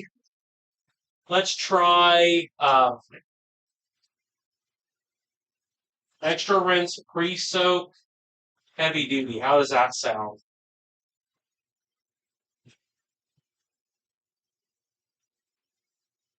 Yeah, and so yeah, pre-treat the clothes, the stuff with or pre-treat clothes. So that's the thing that I've learned in doing the tests on these is that the only real way to get stains out is to soak or either to soak or pre-treat or just let it run a whole lot longer. On the Samsung, I did tests on the FF7 against the Samsung, and the spoiler that I will tell you once we get that video out is the Samsung beat the Speed Queen. The Samsung Bespoke actually beat Speed Queen in head-to-head um, soil removal. When you looked at the shirt, that was the best or one of the best results that we got from into the Samsung tests. Now they're really close. They're both really close to each other, but the Samsung edged the FF7 just a little bit in terms of soil removal. But it was because the agitation times were longer. It soaked and then it agitated. It soaked then it agitated, and it seemed to win out versus the FF7 when at least in the mode that I chose. But the Speed Queen was a little bit faster, so it's kind of hard to do an exact apple to apple comparison. Yeah, for sure. Curious to see how good the app is and the AI wash stuff on the LG. I think that LG's app is good. It's way better than GE's app. I think Samsung's is a little bit better, but they're very close to each other. The LG app, it's not that the app is actually really good for LG. It's that I wish you could push more features to the LG unit. If you could push more of the options to it, it would be better because the number of options you get on the LG app are just like so amazing that it's like as bad as it is, it's like you just want to control the washer from your phone. But I know you can't do that all the time, so it'd be nice if you could just use your phone to customize everything on the UI. Now you can do that on the well, like the DLEX 5502 where it has the turn dial, which I don't like. but at least you can customize. So it's just kind of like been good and bad. Can you please show how to run the TC5 with the lid open? Um, so so that's actually a good question. So I do have this running, and I have this where it bypasses the lid switching. So the deal with this on how to bypass it is obviously this is running. My hands here. This is illegal. But the deal is behind this unit, behind the rear of the cabinet, and I will show that to you. Kudos to I think it's Appliance Insider that showed how to do this. I'm gonna see if I can't use this camera and move it just a little bit to show you. Not that you're going to be able to see it because it's super close because all these units have like USB ports on them, so I can only get so far or so close on anything. Um, but I'll try to show you.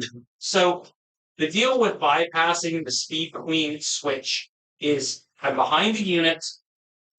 I got the lid down. It just clicks right here on the unit. Underneath, there's a little ledge on behind the unit. And what it is that's where the switch is. There's like a physical lever switch on the back of it. And if you just take some styrofoam or a clothespin and kind of wedge it between the top of the lip of the washing machine and that switch, it will physically prevent that switch from flexing and tripping on and off. So that's how you bypass the lid switch on this. The bypass has been identical on the TC5 as it is every other system because when I had the actual match to this DC5, which is like a 2012, 2013 unit, I tried to do a wash on it to see how it looked like, what it looked like, and that you bypass it the same way. So, and again, Appliance Insider was the one that did that. So go figure. So it's set to delicate. The spin cycle is low RPM. If you want to get the rest of the water out, could you set the machine on normal and spin to get the rest out? Yeah, you could absolutely do that. I actually did that to spin the clothes out before I put them in the dryer before the video. It does have a faster spin mode. I just don't know what the levels are between low, medium, and high on it. I know it maxes out about 800 RPM, which for a top load is not good. Your LGs, your GEs, any of your other brands actually are better than a TC5 in terms of spinning out. And any front load, especially like this FF7, is going to murder it. They're way better. But that's just kind of like how the architecture of a top load versus front load works. Okay, so let's look at the agitation on this. There you go. There's your classic Speed Queen agitation.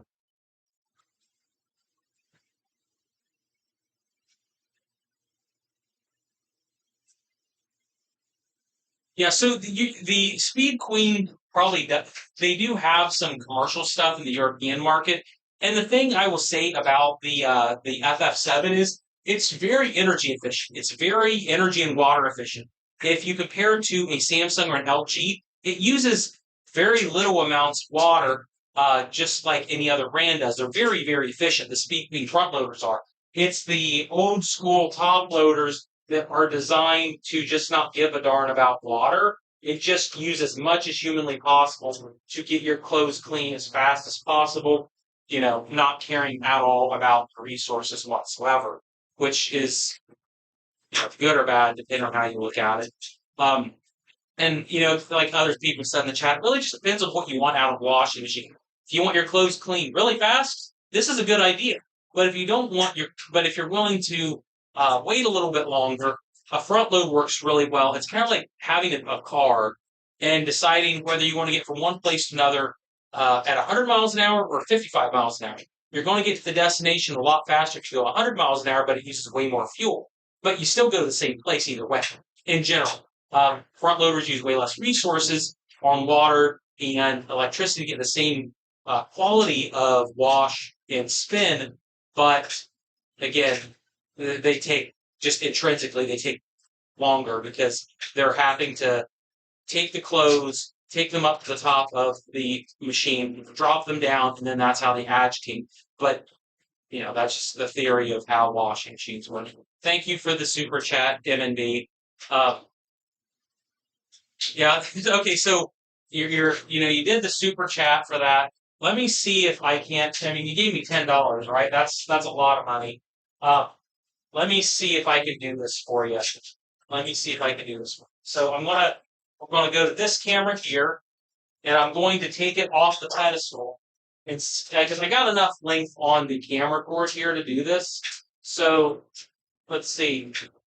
If drop the slide, it would be really, really bad. Okay, so we got this. We got this. I got the light on it. That's what $10 of super chats get you, right?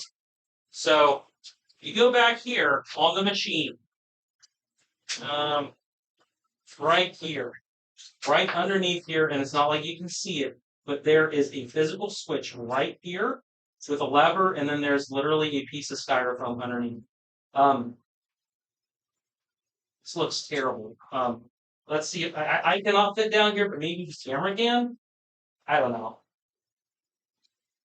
You see that? There's your physical switch right there. And then there's a piece of styrofoam wedged on top of it. So when that lid tries to open or close, there, the lid's closed. Now it's open, and you can see that that doesn't move at all. So go figure. There's your story. And this is what I have to look at the entire time. There's my cameras. There's my lights. There's the little chat box. That's what I'm working with today, guys.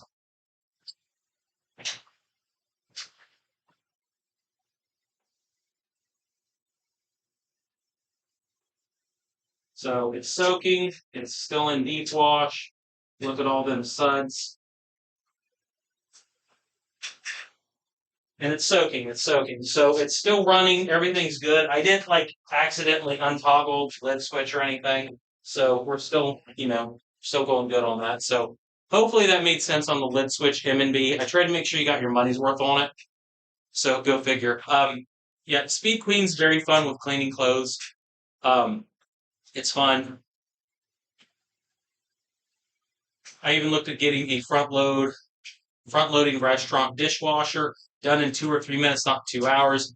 Went up in price and managed to repair a Siemens a second time. Yeah, so I've used in the commercial grade dishwashers. Those are unreal to do and use in real life. When I worked at church soup kitchens, man, they're wild. They're great. So, okay, I'm glad M&B figured that out to see what was going on with it. I'm going to keep running the Speed Queen to see what happens. I was going to try to go to in the live stream for 2 hours. I think I got about 20 minutes. I don't know how long the heavy duty lasts on the TC5. I may stay to try to get that one done, but we'll see. There's a person named Hisense Lad. That's a good screen name, Hisense Lad. Do you work with Hisense, or you just like Hisense stuff? So that'd be interesting to know.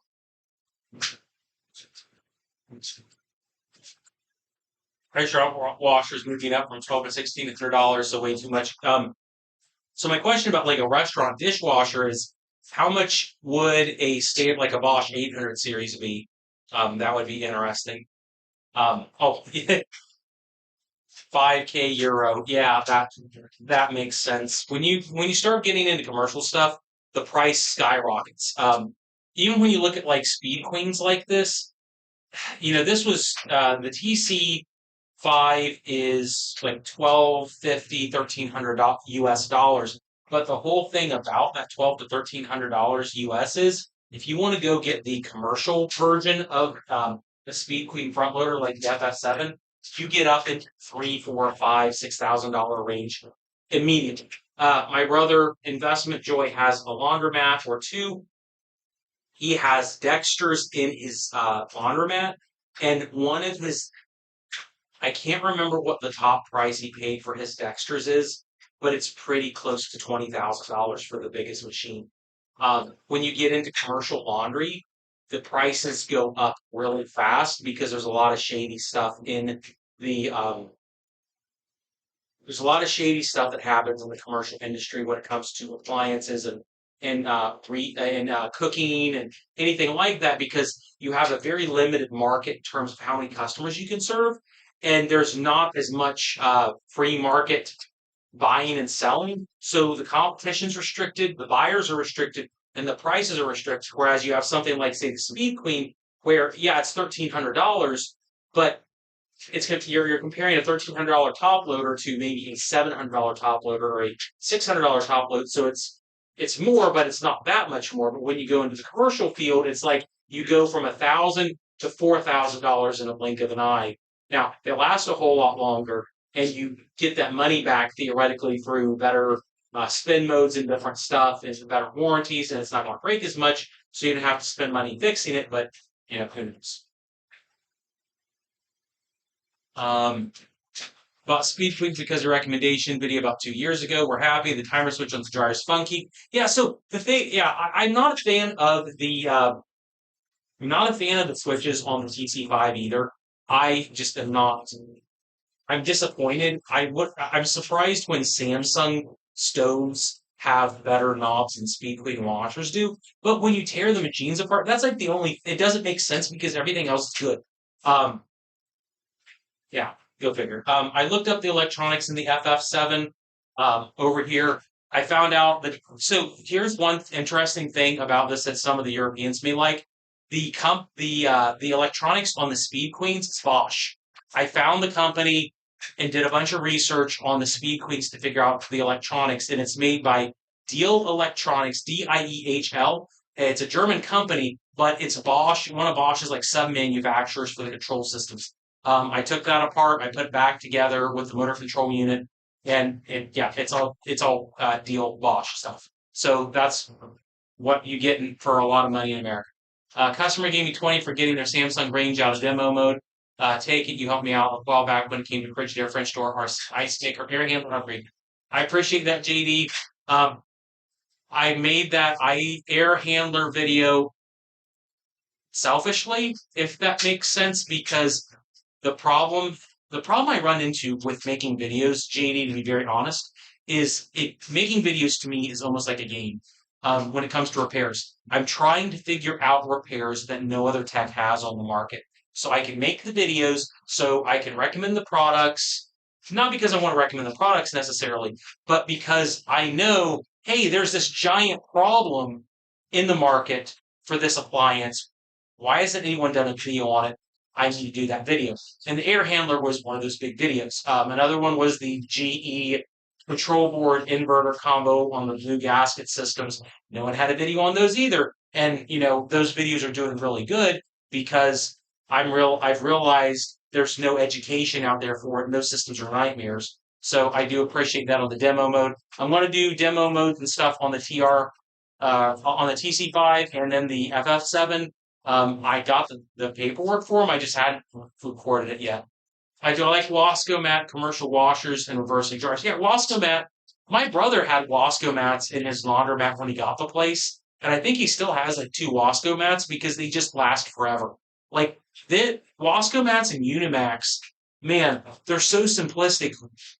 I've seen Wasco-Mats from the 50s that have worked great, and then you go buy a new Wasco-Mat or a new Unimac, and they're like the same thing from the 70s. They just never changed them. Obviously if they break, they're hard to, or they're expensive to fix, but you pay for something that lasts for 20, 30, 40, 50, 60 years in a commercial format.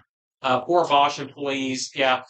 Bosch has good electronics in their stuff. I've heard people say they have like the best inverter boards on the market, but um, it's hard for me to say.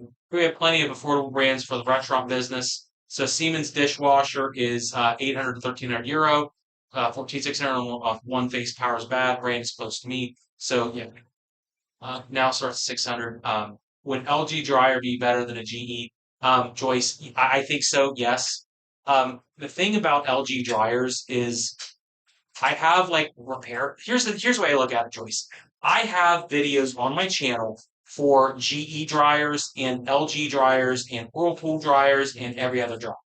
And Samsungs and everything else. And the thing about having these videos is if I have a video that says LG dryer won't heat, and I have a video for GE dryer won't heat, and I have a video for all the other dryers, I can see how many views I get for making that video. And my thought is that by knowing how many views those videos get when it has a problem, I can kind of tell you how frequent the problems are with that appliance.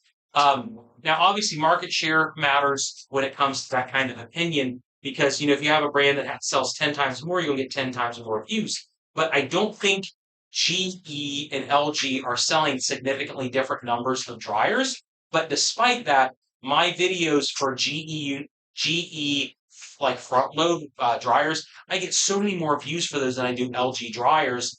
Despite the fact I think their market shares are similar, maybe GE has a higher market share, which tells me there are less people needing to replace stuff.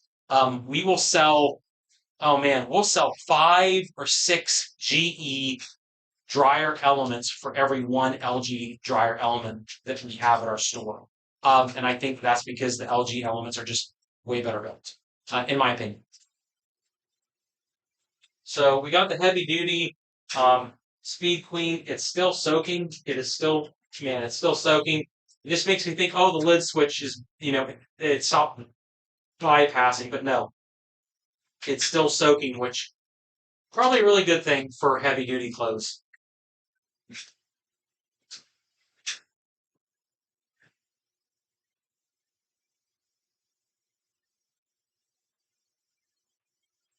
Bosch has a lot of electronic controls components. Business is mainly in automotive. It's a completely different business. Yeah, that's always the hard thing is trying to assume that one business unit is as good as another business unit for a company. Sleek likes his DLHC 5502. I really like it. I'm just trying to clear a path in the basement so I can put the one that I tested because I still have the one I tested. It's still in the physical building here. And I'm just waiting to take it and put it and replace the other LG that I have there. But it's a big unit, and I don't have a room to kind of clear out yet, but it's going to be there. In the early 90s, I had a Staver top loading horizontal washer. So here's the wild thing, and I wish I could make a million videos on my channel because the thing about Staver is, last I knew, their factory is like 30 miles from where I live. Like as far as I know, it's in Grove. Staver is still out of Groveport, and I could take a bike up there and go to Staver. But I don't know why I have to. I gotta take a camera to say, hey, can I come up with your stuff sometime? I think it'd be fun. Staber's a wild, wild brand. Uh, Top load, but front load design. And I mean, to me, that's kind of like if you're going to make a wash, at least in theory, if you're going to make a washing machine that would make everybody happy, it would be a top load unit that uses a horizontal wash because horizontal wash is more efficient because you're using gravity to agitate the clothes, but you have mold issues, you have the accessibility issues. At least a lot of Americans just don't like front loaders, but that would be kind of like the best of both worlds, I think. Cabrio washer stopped mid-cycle just now. Cleaned contacts and screen still won't come on. Working on it right now. If that is a Cabrio, like the ones that I have videos on, Gina, sometimes it's a lid switch. Um,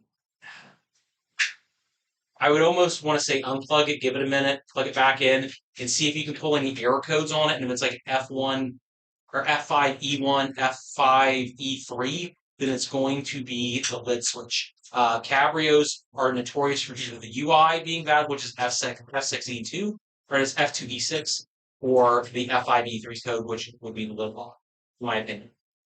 Replace the belt on the Staber all by yourself. Was it hard replacing the belt on the Staber? That would be something I would love to know. Because, like, you look at Fisher Paykel has a top loading dryer.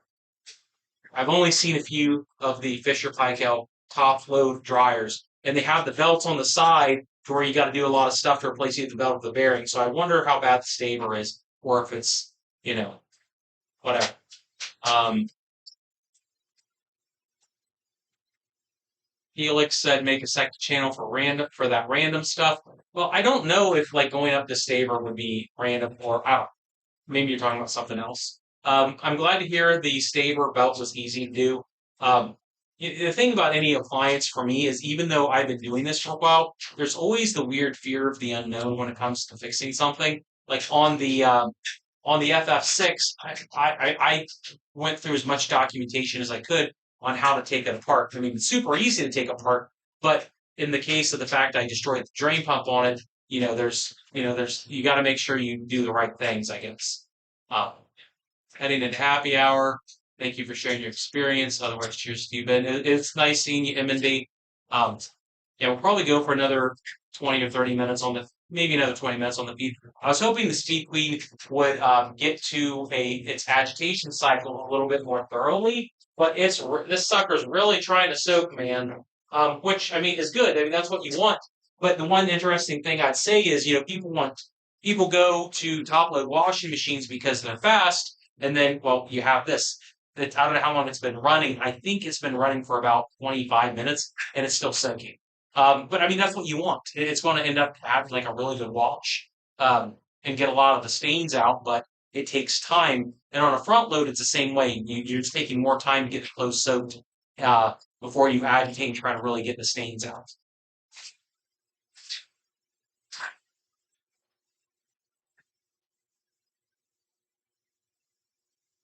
So you're able to call Staber and they actually walked it through replacing the belt.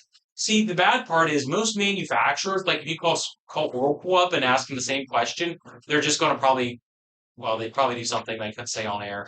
But a lot of companies will not help you. Some companies will. Hayer or Hisense will.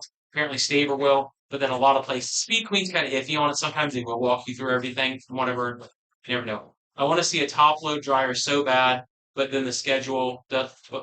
But when the schedule doesn't suck, fat chance. If I could get an FNP top load dryer, I would totally get one just to show you because they're great. And as far as my remembrance was, they were super reliable, um, just super intuitive because it's exactly like how a Staber washer is. You just open up the top lid and you have like beater baffles that would mix the clothes and dry it like a standard dryer would, but you just dump your clothes in and then all of a sudden it just runs and runs and runs. So again, best of both worlds. Breaking stuff and showing it is a good thing. Shows what not to do when avoiding repairing. The bad part. What's funny about it is when I took the drain pump out to kind of show you exactly how it's built on the FF7, it came apart exactly like my brother's commercial washing machines do at his laundromat with speed queens. Identical process. It's like 5 minutes to take one out and replace it. Super, super easy because it has the kick panel at the bottom of it. But me being the nosy turd I am, I took the drain pump apart because it's like a standard drain pump that you'd find in every other freaking washing machine. But apparently, the way they seal it's different on the Speed Queens. They don't want you messing with them. And I've had to learn that one the hard way. But I will say to their credit, a drain pump for that front load washing machine is cheaper than a Samsung is. It's like $80. So even though I hate buying it, it's not that expensive. So the wear parts on a speed cleaner are like super cheap. We need a Benjamin washer. Yeah, so perpetual. I'm actually in talks with some companies on that kind of. I have people calling me asking me questions about like building commercial appliances, and I tell them I've told a few people exactly how I would do it. I think that the washing industry is prime for disruption. The question is who does it first and if they do it the right way. Because because the way I look at it is, I think you could build a machine as durable or almost as durable as a Speedwing TC5. Maybe like 5 years less. So instead of like a 25 year unit, you could get like a 15 or 20 year unit, which is way better than the 6 year unit that's the average for everything else on the market. You could build something that lasts like 2.5 times as long as everybody else, but charge almost a little bit more money. But you have to kind of have all your ducks in a row to do it. And I think that part's like super hard to figure out at the moment. What's your opinion on Hisense? So what's my opinion on Hisense? I think their fridges are great. I did the review on the Hisense fridge. I loved the review. Um, Sometimes I like doing the reviews. Sometimes I don't like doing the reviews. It just depends on what the machine is like. Um, so the fridges are great because they're super simplistic. Um, I I would gladly own a Hisense refrigerator. I've done factory training for their stoves and even their techs. even Hisense's own head technicians threw them shade on how they built the stupid things. I'm not saying their stoves don't work good; their stoves work fine, but the way they built them is just like so pants on head stupid. They built a person who's never owned a stove or taken one apart made Hisense stoves, and they had they just not built them well. The dishwashers, I'm not sure about uh, at all. I can't say anything about them. It's just probably going to be like any other Chinese brand out there that if they're simplistic, they're not bad. Um, yeah. So it is the same thing with our drain pump on our old Kenmore 80 series.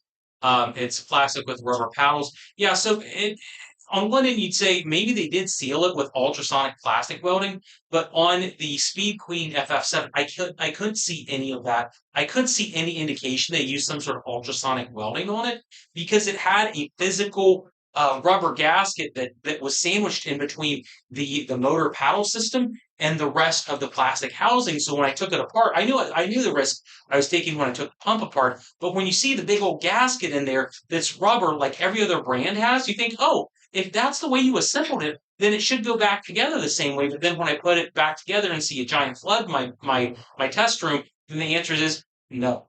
But even when I took it apart on camera, I had suspicions I wasn't putting it back together right, or at least there may be an issue. And sadly enough, yes. Mila used the design for 10,000 cycles and therefore 20,000 hours. Sold 10-year warranty at extra cost. Yeah, so yeah, Speed Queen's designed for 10,000 cycles still. I know that that's their testing procedures, 10,000 cycles. Every other manufacturer, they won't tell you how many cycles. I think that other manufacturers tell you 10 years, but then they use really creative math to where 10 years to them is not half the number of duty cycles as a speed queen is. I would hazard to guess right now the other FEMA and out the FEMA tests that the other manufacturers are using is probably designed for like a 2,500 unit duty cycle before you have mean time to think.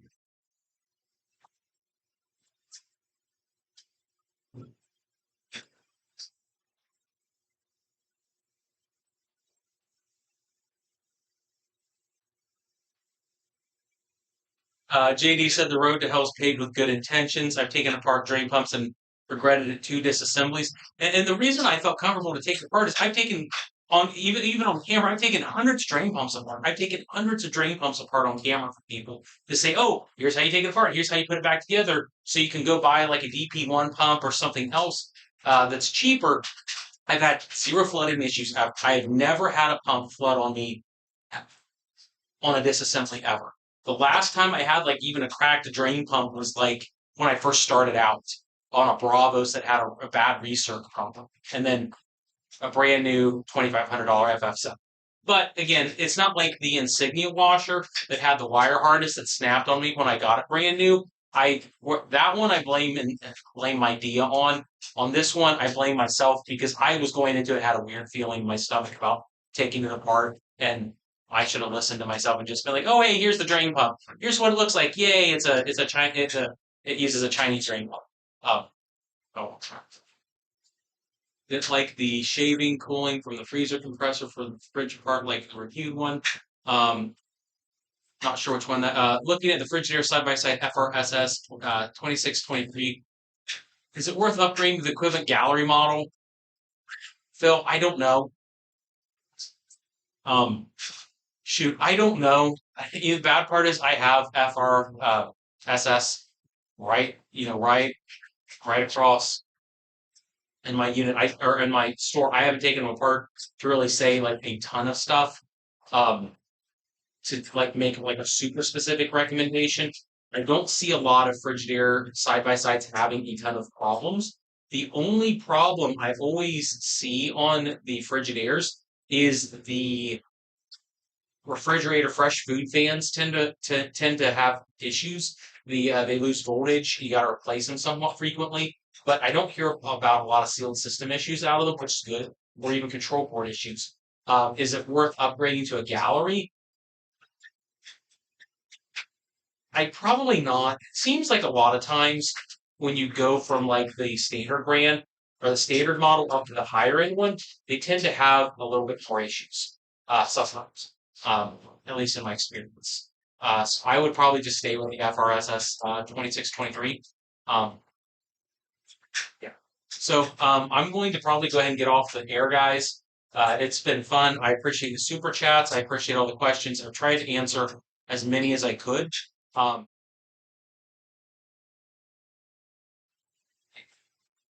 so I'm going to get out of here, guys. I'm getting tired. I've been talking for 2 hours straight, maybe a little bit less than 2 hours, right at 2 hours. Bosch here has 500 washing machines, but asks 200 to 300 euros for the clock part buy new or buy a new one, they say.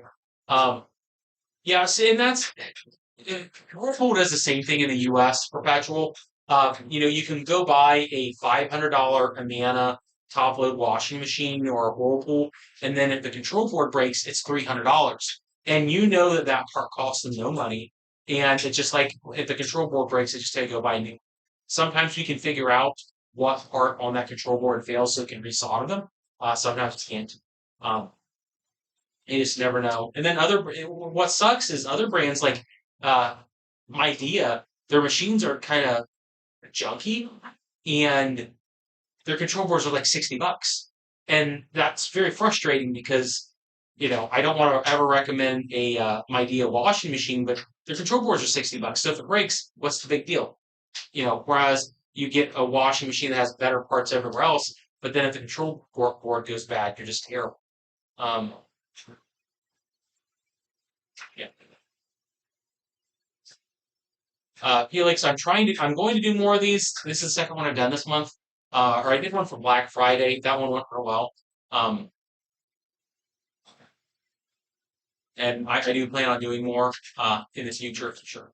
Board repair is a lost art. We still do board repair. I sell relay kits for appliances. It's always wild that, I mean, it's an 80-20 rule with appliances. 80% of the time it's a board or cap. So you just got to figure out which one. And, we have the ESR meters and stuff to test them. So we like do it actually behind on the other side of the wall. We got like repair stuff, and we have like a Whirlpool dryer that needs a $5 relay, and it'll repair a $200 report. So we still do quite a bit of it. Yeah.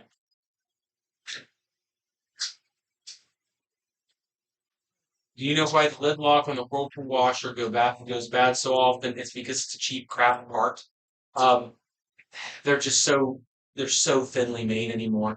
The contacts are so thin, and they're they're just building them to break after 3 years. If you go look at the older ones, oh, there we go. The Speedway decided to come back to life.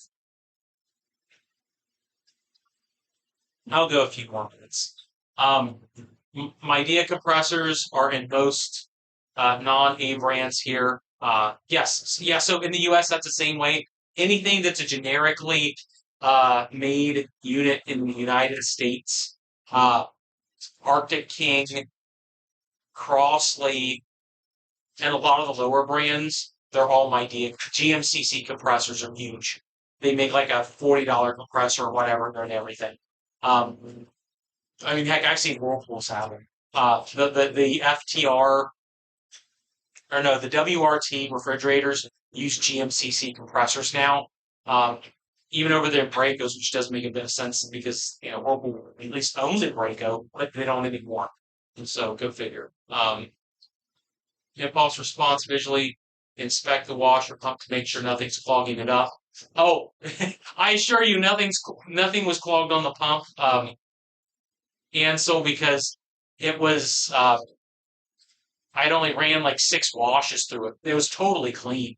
Uh, I I think there was just some sort of gasket sealant on it that I broke when I took it apart because when I took it apart, I noticed gaps in some of the plastic and thought this isn't right. But I thought maybe the gasket was made in a certain way that it would seal in a way that it was okay, and then it wasn't. It definitely wasn't. But oh well. Um, Roger said, "Thank you for all the honesty. Been repairing appliances for around 40 years. It's a great broadcast. I wish I'd started repairing appliances a lot longer ago. I wish I could have got in on some of the more. I got in when direct drives were really still common, and super fun to repair. And over the time that I've been in this, I've gone from seeing tons of direct drives to where you don't see direct drives as much anymore. Still haven't tried it. I still have not gotten a hold of Wigwag, which is like I'm trying to hunt for one because I just want one. Just to see and try and have fun with. And I've gotten a few that had like the same like top story. I thought they were wigwags and you flip them over and shop. So go figure. He is answering my previous question. Okay. Um, okay, answer was okay. Yeah. I can't follow the chat, honestly. But I'm gonna get off, guys. Thank you so much for coming in today. I hope you guys have a great day. Um, I mentioned that Lowe's is having a sale on the WTW 2618. I'll include a link in the chat once this gets processed and we're done. It's a cheap unit, but they work well for 5 years, and then you got to fix them. But have a great day, guys.